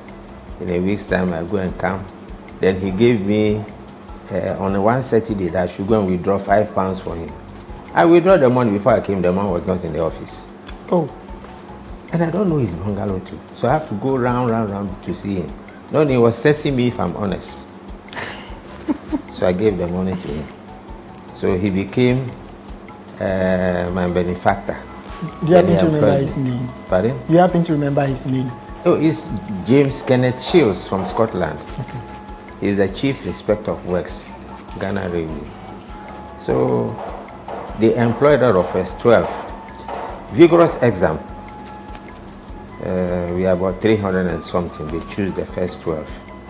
And he put me in his office. He taught me plan reading, draftsmanship, surveying, and then he sent me to the workshop to learn carpentry and joinery. Then I was also started taking overseas course on my own, because I see that no, I have to upgrade my education. So eventually, even if he's going on leave and the next European comes, I'm the best man in that office because I know everything. So he was teaching me to take over even from him. So I go around with him on inspection, and through that I got to know a lot practically. And, it was fine. How old were you at the time? Oh, I can say about 20 something. But I started work on the 5th June 1954. So I can say I was 19 years. Okay. And then I started work. So how was the working condition like, especially with the white? Oh, it was very nice. You know, you have to be truthful first. If they had trust in you, then they can teach you. My European taught me as if I'm in school. At times he beats me. Can you remember any of such days? The thing is, he says we Ghanaians, we don't think. So what he does is, he will give you a project. He says construct a handmade truck which can carry about 100 bags of cement and pushed by 2 people. Then he locks you in his office. Go and think and do it. So you think, then the idea will come. After the idea has come, then you go to the shop and manufacture it yourself with others, and you do it. Then we take the truck to the cement shed, load it, he'll be driving, and we push it. So that's how he trained us. In fact, so we are perfect. I can say we are almost perfect. Okay, let's talk about the era of politics, when politics was growing up in Ghana, indigenous politics. Were you aware at the time? I was very, very aware. And I can see on authority that politics entering Ghana wasn't very good. How so? Because Kwame Nkrumah brought young pioneer. Were you a member? No, I don't like politics. Okay. So my junior did some work for somebody, and the person asked for pay. He said no, he wants promotion. So an apprentice was promoted in his 5th year to inspector. What does it mean? Are you getting the point? I was with the European like that, and my junior was promoted inspector. Whilst I will be promoted to artisan, junior foreman, and before become inspector. 4. But he jumped the 4 because of politics. We saw it. It isn't good. It wasn't good at all. I see. Everybody was afraid. Because of Nkrumah? Because of fearing to go to detention. Wow. Okay, so when we are describing him, I mean Nkrumah, the younger generation will mention all the good things we've been told. You were alive. Yeah. You witnessed his growth in politics. Why? Animal Farm. Yeah, he talks about politics. Yes. So he talks against him. And then there's a book known as African Students in China. I have those books. We order it. Okay. It tells you how the Chinese hail African students as kings, so that they can have that access of bringing their goods or whatever into Ghana. Okay. So they are treated like kings, and it's a problem. That side was bad of him. Yeah. Can you, let's say, personally, give us some of these experiences? When you say, did you happen to be detained or something like that? No, I wasn't detained. But one of my junior promised that he will make sure he detains me, because he has seen me reading Animal Farm, African Student in China, and 1844. Those 3 books. That person was a member of the Pioneer. Yes, he's a young pioneer. Okay, now let me ask this. UGCC came in 1943. Then some years down the line, CPP came. UGCC was saying that self-government within the shortest possible time. And then CPP was self-government now. What's your opinion on both? And how have they served us? Actually, by then I wasn't very good in this political thing, but I was seeing the papers. Self-government now. I didn't know what it is. Okay. Actually, I wasn't deep into politics. Okay. In the 50s, Ghana gained independence in the 57. Yeah. Leading up to that, where were you? I was working at the Ministry of Railways. How was it like? Oh, it was nice. When we had independence, in fact, we were all very happy. We think gold will drop from heaven. So at the time Nkrumah made that announcement, where were you? I was in Takoradi. You were in Takoradi? Yeah. Okay. But we organized a train. We came to Accra to celebrate. Can you describe that to us? Oh, it was marvelous, because people were supplying free drinks. Okay. Because of independence, they don't care. You go to bar, a lot of drinks, people just buy. They pay for the whole drinks in the store. Supply. So that is how we celebrate independence. I see. Is this the Ghana you envisage? If you sit back, is the Ghana you saw when you were celebrating independence? Is this what you see today? What has changed? The difference is too much. What has changed? At that time, you can easily get a job to do, but in railways, you enter as a laborer. Okay. And what I saw, which I didn't like, was the Nigerians has occupied every corner, because they bribe their way through. And actually, Kwame Nkrumah was building a lot of houses. We have, in Takoradi, for instance, we have these guru boys. Okay. We smokers. I can say that we smokers. They work in the harbor, and their work is to bring the Europeans in and then give them drinks, take them to a bar, and they enjoy themselves. But Nkrumah bought ships. Okay. 16 ships. So all these boys went into the ship to work. When they came back, they called themselves land seaman. And when they put on suit, a bank manager cannot put on because latest from UK. Okay. You see.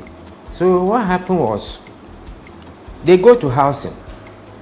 This house is how much? They give them the price, they pay cash. A weed smoker. But because they have got the cash. Okay. They've got the purchasing power. Then he goes again and comes and brings a taxi. Give it to a driver. He puts his mother or father in the quarters.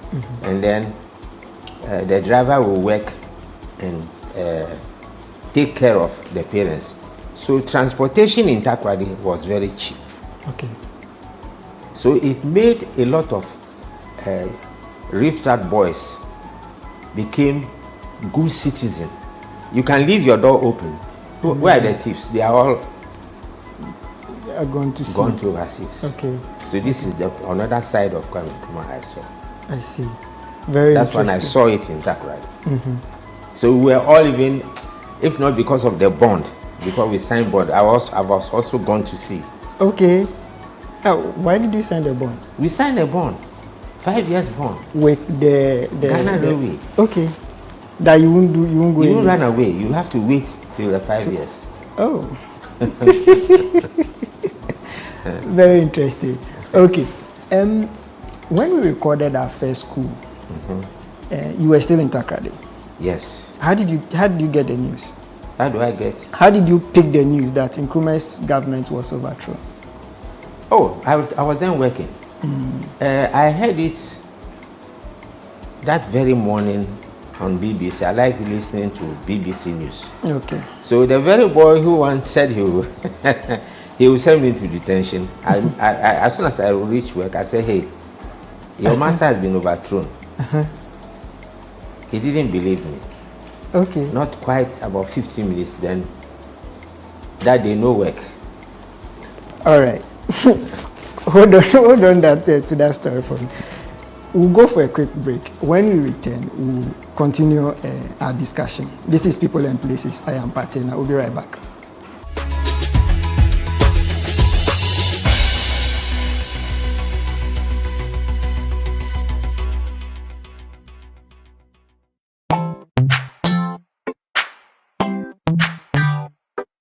Sweetheart, be mindful of your health. Dear products na makeup. I welcome you to Sigma Health and Beauty. You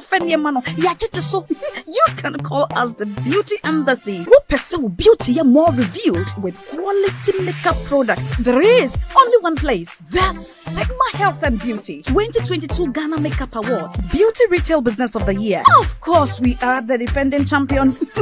World-class makeup brands and Kwanyet, you name it. Maybelline, Dark and Lovely, House of Tara, and many more. Your professionalism in the beauty industry is unmatchable. Show the proper way of applying our products. Sigma Health and Beauty, Yewa Accra, Makwala, Georgina Stores, and Rollins Park, Gate 4. Fryer 0248 138 596 and 0201 408 186. Or visit our online shop at www.beautyavenuegh.com. Sigma, your beauty, our joy.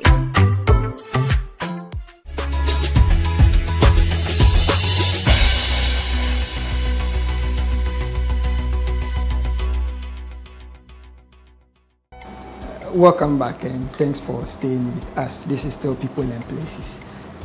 We are having a conversation with Mr. Ernest Kokoquest, and he's been detailing his life when Nkrumah was overthrown. Say, please. Yeah, let's continue. Okay. The young man who wanted to detain you. What did you tell him? Oh, I told him your master is no more. And he didn't believe you. At the early stage, he didn't believe me. But later on, they all went into hiding. Okay. They all went into hiding, the young pioneer, because they think people will harass them, but nobody harassed anybody. Okay. Yeah. All right.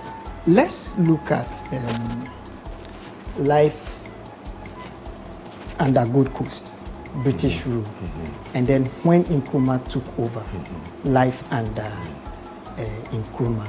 Yeah. Can you give, was there any differences? Was life still the same? The life was not too bad. When the Europeans were there, things were a bit cheap. Okay. But when Kwame Nkrumah came, there was some slight difference in commodities. Okay. And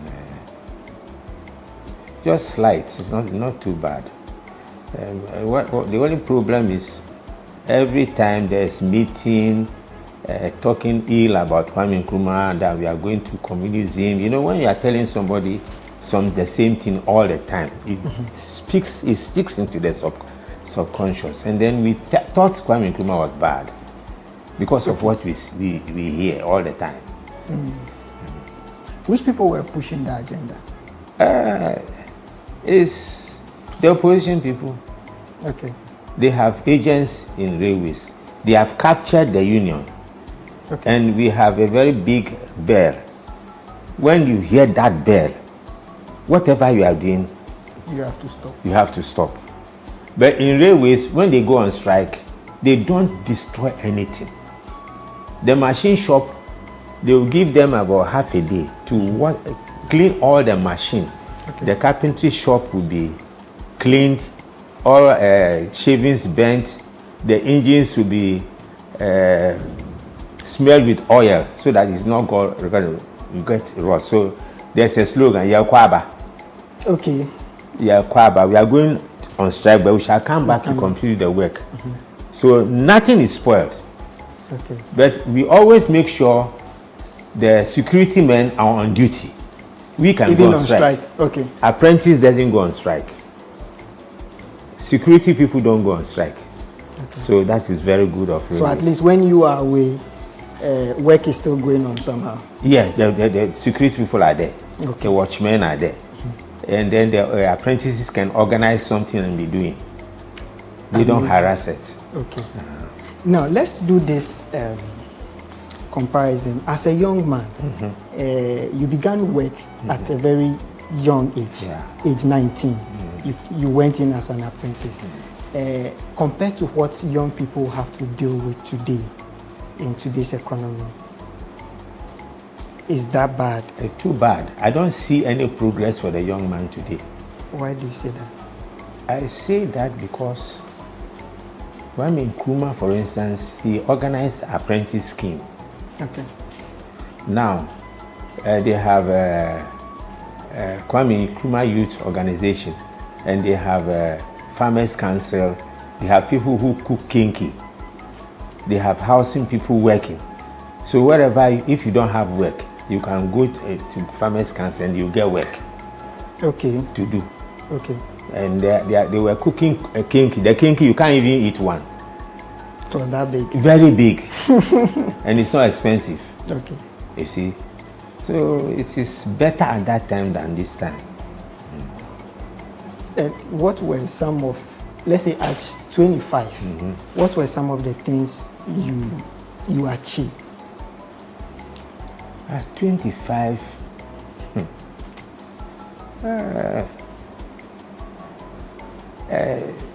the situation in the country tells me that I should learn more. Okay.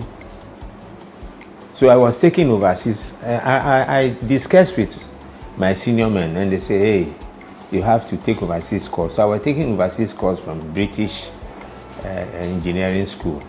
So that has brought me this far.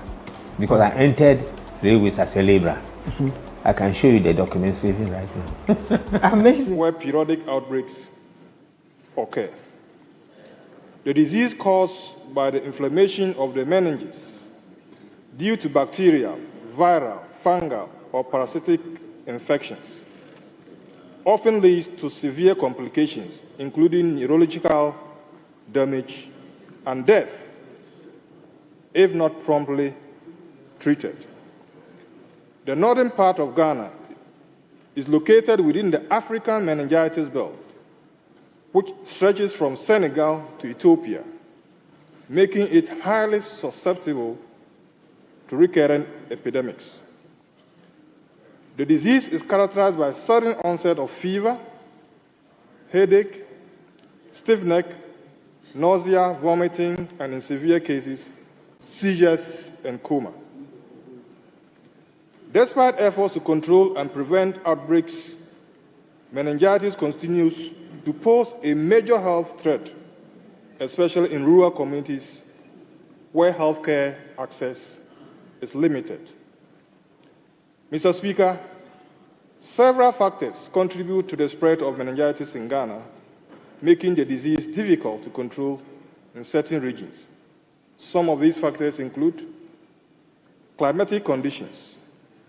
Meningitis outbreaks are more frequent during the dry harmattan season, that is November to April, when dust, low humidity, and strong winds irritate the respiratory tract, making it easier for bacteria to invade the bloodstream and reach the meninges. Overcrowding. High population density in schools, prisons, refugee camps, and poorly ventilated homes facilitates the transmission of meningitis as the disease is spread through the respiratory tract. Poor healthcare access. Many rural communities lack adequate healthcare infrastructure, making early detection and treatment of meningitis cases difficult. Delayed medical intervention increases mortality rates. Socioeconomic conditions. Malnutrition, poverty, and inadequate sanitation weaken individuals' immune systems, increasing susceptibility to infections. Poor hygiene and lack of clean water also contribute to the spread of meningitis. Others include limited vaccine coverage, cross-border movement. Ghana shares borders with Burkina Faso, Togo, and Cote d'Ivoire, all of which experience periodic meningitis outbreaks. Movement of people across these borders increase the risks of transmission. Mr. Speaker, the Upper West region, as one of the most affected areas in Ghana with meningitis outbreaks occurring frequently, the region, geographical location, climatic conditions, and limited healthcare infrastructure contribute to the high burden of the disease. The Upper West region remains one of the most affected areas in Ghana, experiencing frequent meningitis outbreaks over the years. The region's geographical location within the African meningitis belt, coupled with harsh climatic conditions and limited healthcare infrastructure, contributes significantly to the high disease burden. Data from 2012 to 2025 highlights the fluctuating nature of meningitis outbreaks in the region. The number of suspected cases peaked in 2016 with 734 cases reported, followed by 425 cases in 2017 and 428 cases in 2018. In 2020, a severe outbreak recorded 421 suspected cases with 50 deaths, resulting in case fatality rate of 13.3%. Although the number of suspected cases significantly declined in 2022, which was 131 cases, 2023, with 97 cases, the case fatality rate remained concerning, with 10.3% in 2023. The year 2025 has seen a significant rise in suspected cases. Mr. Speaker, we're in epidemiological week 6, and the region has recorded 60 suspected cases, 14 deaths, giving a very high case fatality rate of 23.33%. This calls for urgent enhanced disease control measures, Mr. Speaker. I therefore appeal to the government, the Ministry of Health, the WHO, UNICEF, and other stakeholders to mobilize technical, financial, and logistical support as a matter of urgency to enable the region to control and prevent the outbreak. Mr. Speaker, Meningitis outbreaks in Ghana often result in high mortality rates due to several key factors, including delayed health-seeking behavior, emergence of new serotypes, shortage of essential medicines, limited laboratory capacity, and overburdened health staff due to inadequate distribution of health workers across the country, especially in the Upper West region. Mr. Speaker, strengthening the overall health systems in epidemic-prone regions is urgently needed to address the negative impact of perennial meningitis outbreaks. In this regard, I make the following proposals. There should be meningitis outbreak preparedness.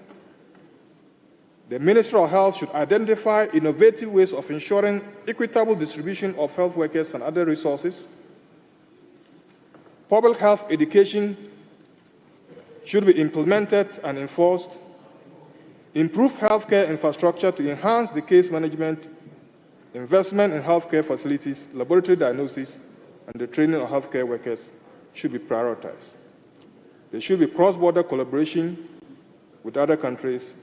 And Mr. Speaker, the government should establish a public health emergency fund which will ensure sustained funding for current and future outbreaks.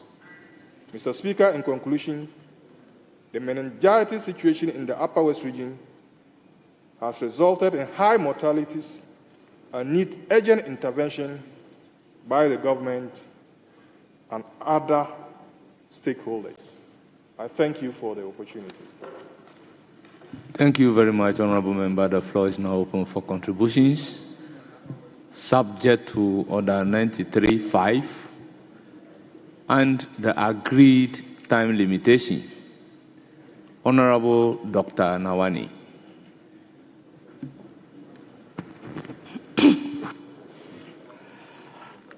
Thank you, Mr. Speaker, for the opportunity to contribute on this very, very important statement.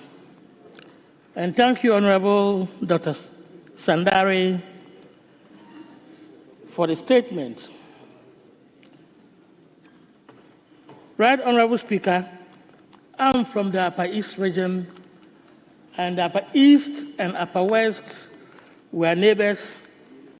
And it is said that when your neighbor's beard is burning, it is advisable to fetch water and put by your own. And so what is happening in the Upper East, most often, Upper West, most often will happen in Upper East, Northeast, and Northern region. We are all together in this fight. Right, Honorable Speaker, meningitis is a serious and potentially fatal disease. And worldwide, up to 500 million people are at risk of being infected. And we have about 1.2 million cases in a year. That is 20 cases per 100,000 of the population. And indeed, this sickness can cause severe brain damage. Mr. Speaker, if you go to the first paragraph of the statement,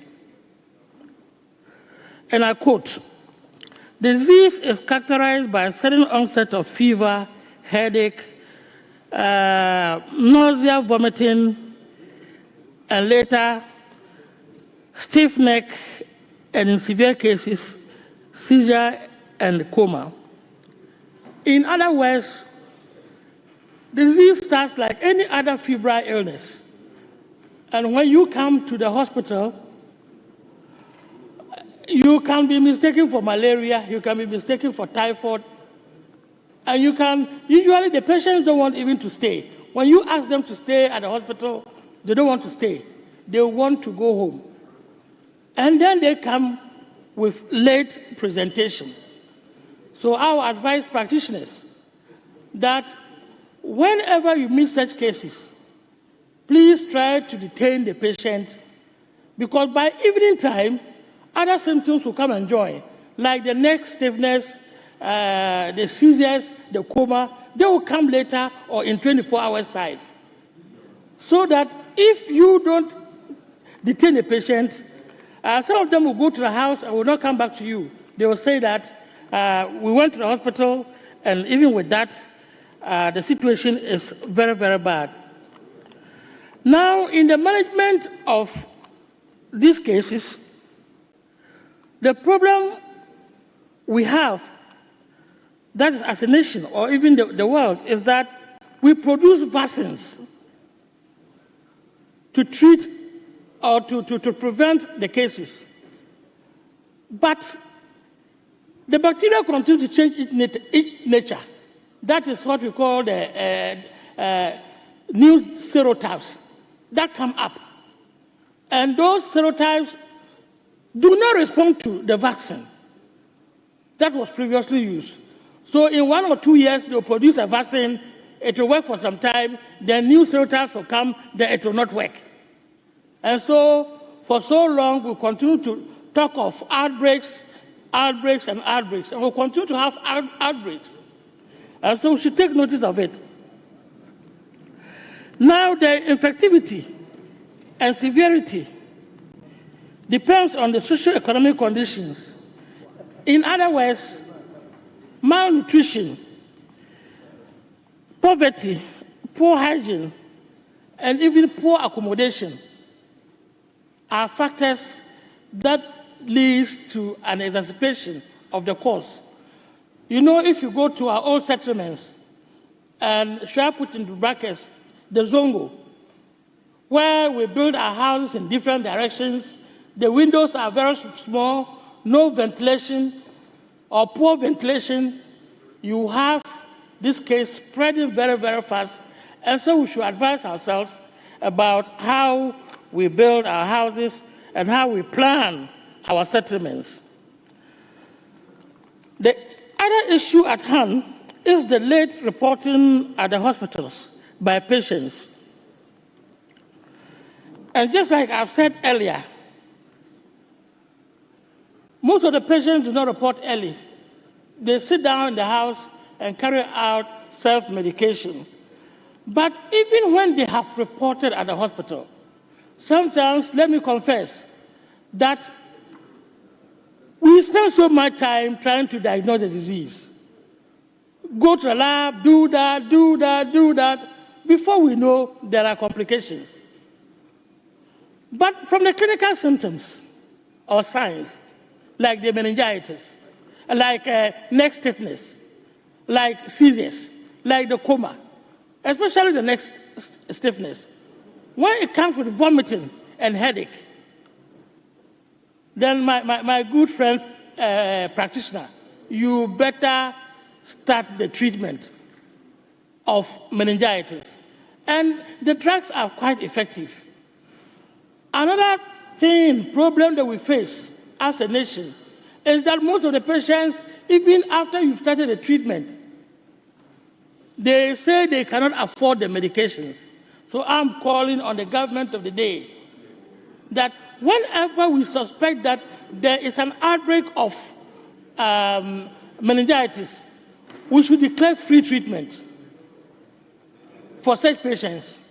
We should just declare free treatment and treat them as such. The last but not the least is my advice to parents. This sickness affects a lot of children.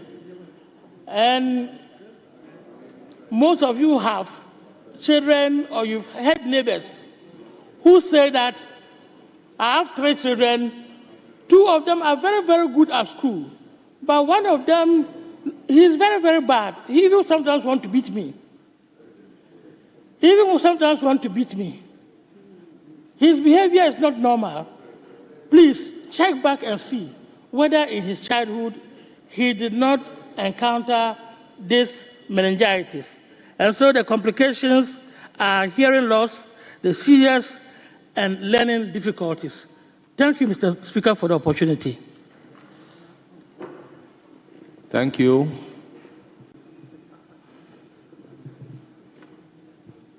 Yes, honorable member in the front seat. Thank you, Mr. Speaker, for the opportunity to contribute to the statement able made by the Venerable MP for Dafiama Buse Isa, the Honorable Dr. Sabastian Sandare. Mr. Speaker, this well-researched statement is what we need to combat this menace as far as this issue is concerned. Mr. Speaker, CSM, as it is popularly called, or meningitis, mostly every year raise its ugly head in the Upper West region. And I want to associate myself with the maker of the statement. Particularly, I'm worried about the overpopulated, our senior high schools. Many of the classrooms are overpopulated, dormitories are overpopulated, dining halls are overpopulated, and I want to call or use this August House to call on the government, particularly the Ministry of Health, the Ministry of Education, and the laws of enforcement agencies. They should collaborate, and the Ministry of Finance, because we are talking about inadequate logistics here. So I think that these agencies should collaborate so that we can get the necessary logistics to combat this menace so that it doesn't raise its ugly head in the Upper West region. Mr. Speaker, I was a district chief executive for the Jirapa constituency in the year 2015-2016 when there was a meningitis outbreak in the district. I was told that the virus keep on changing. You hear of CSM today, then another year is a different CSM. So the WHO that is responsible for manufacturing the vaccines usually do not manufacture the vaccines down. So I'm sure the current one that is in the Upper West region, there is actually no vaccine for it because they will have to know which type of CSM or meningitis it is before they go to start to produce the vaccine, and now to airlift it to the region in order to, give it out to the victims. Mr. Speaker, I want to also say that the security agencies need to also be empowered or provided with the necessary logistics so that they can do surveillance within the border regions. Because we share border with Côte d'Ivoire and other places. Mostly, they also carry it in. Those who are affected can bring it in, and we need, the security agencies and the Ghana Health Service to collaborate in order to deal with these issues too at the borders. On this note, Mr. Speaker, I thank you for the opportunity. Thank you very much. I recognize Honorable Dr. Samuel. Thank you, Mr. Speaker, and thanks to the maker of the statement regarding meningitis. Meningitis outbreak, Mr. Speaker, remains a public health challenge in Ghana, and especially in the northern regions. And this region lies in what we call the meningitis belt, and it covers almost 25 countries in Africa, and it's looking about almost 450 million people that can be affected. And meningitis outbreak, normally we tend to see it within the dry seasons. That's normally from November to May each year. That means that we should be expecting that people will be affected with this outbreak. And we know during the COVID outbreak, what we call the Global Fund established some response for COVID. And as a country that we know will be experiencing this meningitis outbreak, we can establish a response so that we get ourselves ready. We don't get to wait till there's an outbreak. In the Western world, where they tend to have annual infection with flu, they tend to vaccinate people 2 to 3 months before the flu outbreak each year. So we as a country can also establish a response so we don't wait till the outbreak before we start talking about. By a month or two before the expected outbreak, we can kick in our response system. Then, of course, we want to look at treatment that has to be done immediately that one identifies such an outbreak or one is infected. So, Mr. Speaker, we as a country, and I think last time I talked about the fact that declaration in Abuja requires us to allocate 15% of our national health budget towards health. This is a serious issue because every healthy nation is a developed nation. And if you are not healthy, you cannot do anything. And as such, we have to have some consequential orders to make sure that enough funds are being allocated to this outbreak. Not only meningitis, but all other health issues, epidemics that we are expecting to experience within the year. Thank you, Mr. Speaker.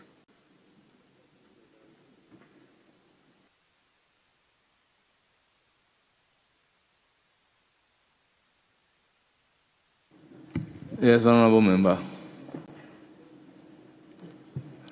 Thank you very much, Right Honourable Speaker, for the opportunity to contribute to this statement ably made by the Honourable MP for Dapiama Buse Issa, a three-term MP who is in the chamber serving as a motivation for those of us who survived CSM.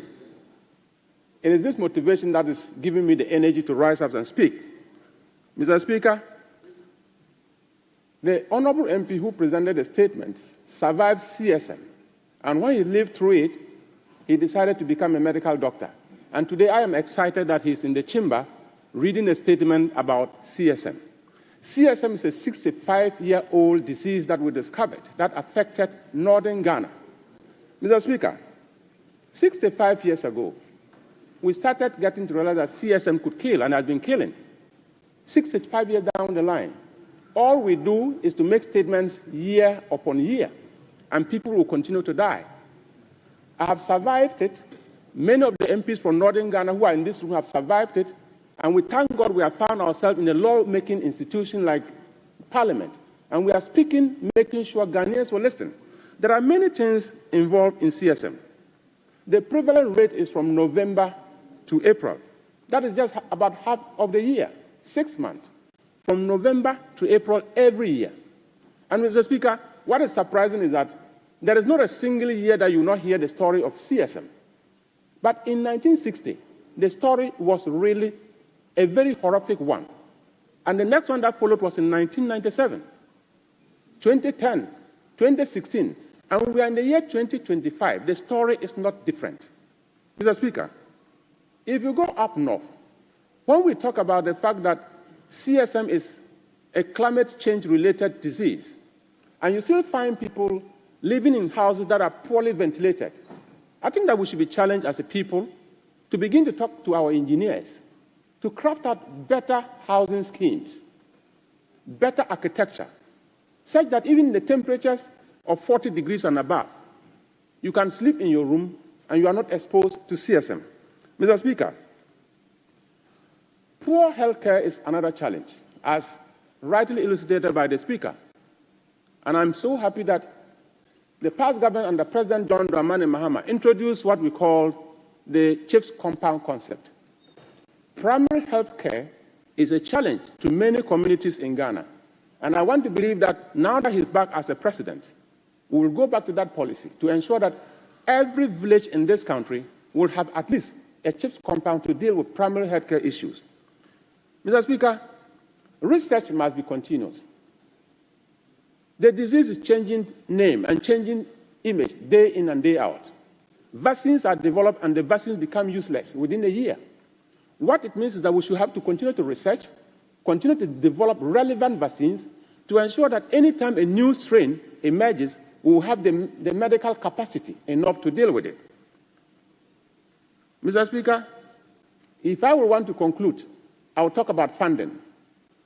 Public health emergencies are serious issues facing all countries in Africa, particularly Ghana. But when it comes to funding, we seem not to be having the money enough to deal with funding issues. COVID-19 came, and we had the COVID-19 fund. We are still paying but the fund, or we are still paying when the emergency is far gone.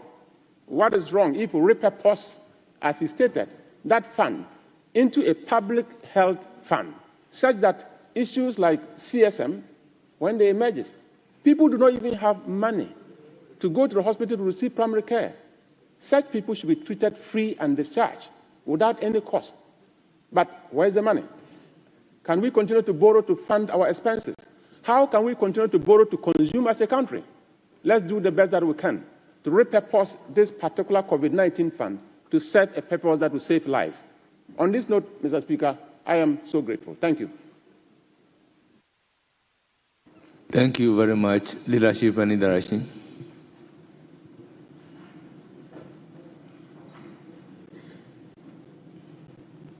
Speaker, I'm grateful. Let me commend the maker of the statement who, as I listen to colleagues, he's a proud survivor of CSM. I'm very proud about that. Doug, we are grateful and we doff our cap to you. So in this time and age, it's quite surprising that this is coming to us as a nation. We are all aware pronouncement, resolutions taken by the WHO on such basic diseases that have been affecting the world, the globe. It's been global public health template that Ghana has signed on to. I am saddened that we've lost 14 lives or so, as the maker of the statement intimated to. And it gets more sad when one comes face to face with the fact that it's kind of a repeated cycle. It's something that we can't pretend about. It's been happening. It happens in the particular month of the year. So it is known. The Ghana Health Service cannot pretend about it. And it's worrying that this matter it appears to be getting out of hand. I don't wish to rehash what the maker of the statement has said, but just to solidarize with him and to particularly make a call that we have a Minister of Health. Speaker, we have a Minister of Health nominated, vetted, and has been sworn in by the President.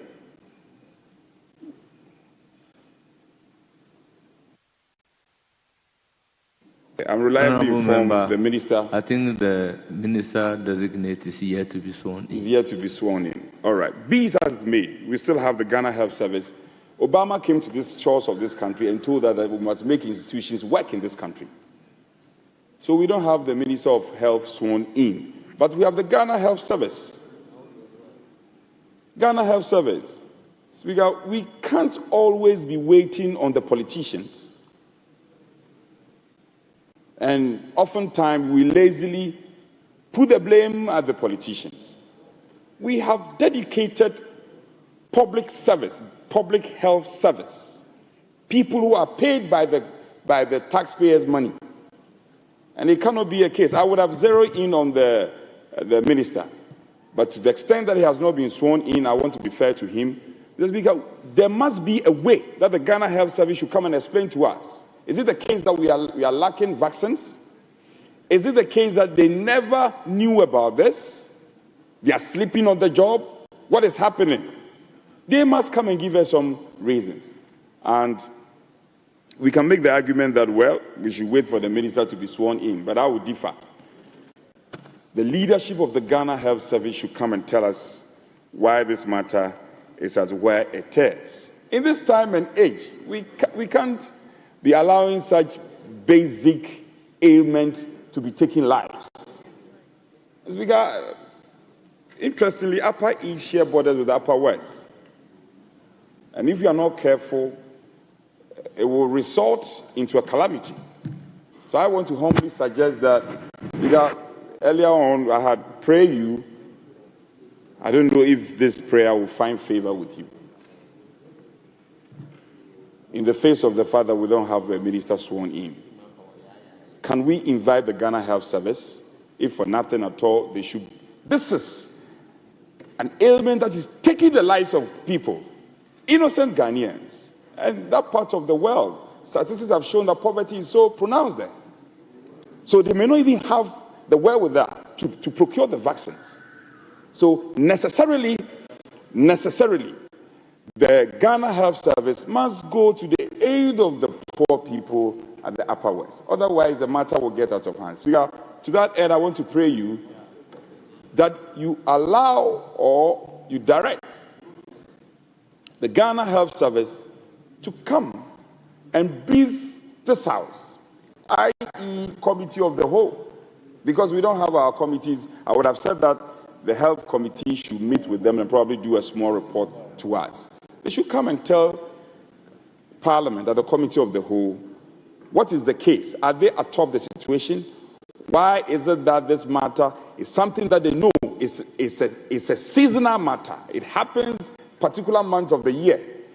Is it the case that we slept or we lack vaccines? What is the issues? So that this House can exert our powers and ensure we bring some control to this. I am very saddened. I'm totally saddened that lives have been lost as a result of this, and something has to be done. The honourable member you can see sadness all over him. Let's go to his aid. You are sad, I can see it. We should go to his aid. This House must go to his aid. We must invite the Ghana Health Service to do the needful. I thank you.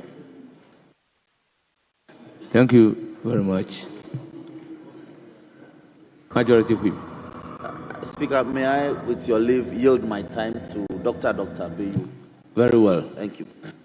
Doc. Thank you very much, Right Honourable Speaker. Thank you to my leader for yielding to me. And I want to commend the maker of the statement and the earlier contributors to the statement. My constituency, Lambuse, is also affected.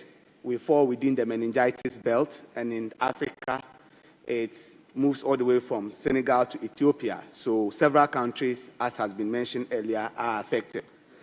Mr. Speaker, I just want to draw the attention of my colleague doctors to the fact that the dominant causative organism for this current outbreak appeared to be strep pneumoniae, that's Streptococcus pneumoniae. And this organism is slightly different from the Neisseria meningitidis that has always been the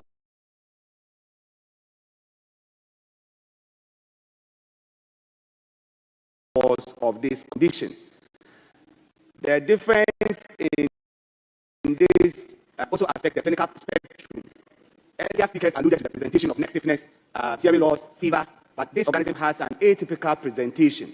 So if clinicians are waiting to see these symptoms, unfortunately, they may pick it up very late. And unfortunately, this strain is also very, very virulent and quite fatal. Unlike the common organism that we know that will present with the early symptoms and doesn't kill as much, the strep pneumoniae appear to be very fatal. Good news is that it doesn't spread as rapidly as the earlier organism I mentioned. It is therefore important that clinicians are aware of these differences, and people in the affected areas must report early. There is effective therapy for it, treatment for it, and when the appropriate antibiotic is given, people can be cured. But if not given early, then the long-term effects of cognitive problems, nerve problems, deformities, hearing loss will persist. But, Mr. Speaker, I want to commend the Ghana Health Service and inform this House that I have become aware that the Acting Director General of the Ghana Health Service has declared free treatment for the current outbreak in the affected districts, where persons who do not have even the health insurance, the treatment is covered by the health insurance, but persons who do not have health insurance, still will get treated for free. And I think government needs to be commended for that action. It is expected each year, and preparations have been far advanced. But this current strain, unfortunately, cannot be prevented by the existing vaccines. This will then call into focus the National Vaccine Institute that was established by the previous administration, which I think is a sensitive national institution that should come into action on situations like this and develop vaccines that are suitable to our local context. Mr. Speaker, before I will wrap up, I want to plead with you and join the plea of the Minority Chief Whip, but slightly in a different direction, that in the absence of a health committee, if it will please Mr. Speaker, that this House can constitute a committee, a small committee, to go to site and see what is actually happening. Because we do not have a health minister yet, and the Director General of the Ghana Health Service is in an acting capacity, and I know they have assembled a team of epidemiologists to handle this, but if it pleases the House, then a smaller committee can be constituted in the interim to visit the affected districts, see what is on the ground, and report back to the House, so that we can still play some oversight role to make sure that we are a voice for the voiceless. Thank you very much, Mr. Speaker. Thank you very much. Let me thank the maker of the statement for ably bringing to the floor the outbreak of meningitis in the Upper West region. Honourable members, the causes, effects, and some recommendation as to how the disease can be combated are suggested in the statement. Consequently, I would direct that the statement be referred to the Ghana Ministry of Health. The Ministry of Health is to take immediate action to create awareness, conduct contact tracing, intensify the provision of medical care to the affected victim, and consider the establishment of the Public Health Emergency Fund.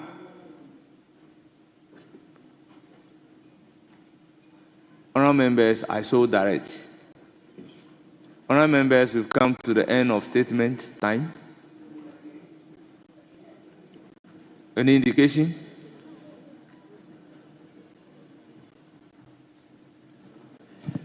Speaker, to seek your Speaker, we're hoping that you would have been given the Ghana Health Service some indications to timelines when they should come to the House to brief us on this matter. Honourable member, I choose my words carefully. I would have been doing that if you have the minister sworn in. But as we speak, he's yet to be sworn in. That's why I'm hesitant, giving timeline within which he should report. So maybe there may be consequential directives after the minister responsible for health is sworn in. Very well, Mr. Speaker, we are guided. Mr. Speaker, in view of the fact that we come to the end of statement time, we'll pray that we are entirely in your hands. We'll pray that we adjourn the House tomorrow. Remember, are you moving a motion? We haven't gone beyond 5 hours. Okay. Speaker, ordinarily, I would have agreed with my colleague. Safe to say that the second deputy, the Speaker, had admitted a statement in the name of the Honorable Dr. Stephen Amwa. Unfortunately, he couldn't transmit same to you. I just had a word with him, and he said he has sent his usher to bring a copy. Fortunately, I have a copy, so I've just minuted on it and forward same to you. We'll do that tomorrow. Thank you.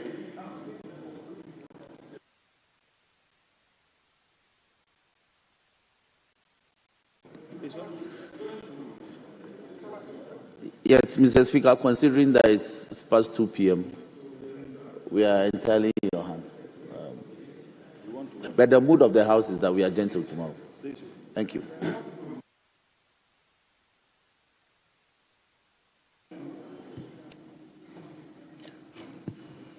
Honorable Minority Whip. So I second the motion move. Honourable members, the motion has been moved and seconded, and the question is, as many as are in favour of adjournment, say aye. As many as are against, say no. The ayes have it. The House is accordingly adjourned till Friday, the 7th day of February 2025 at 10 o'clock in the forenoon. Thank you, honourable members.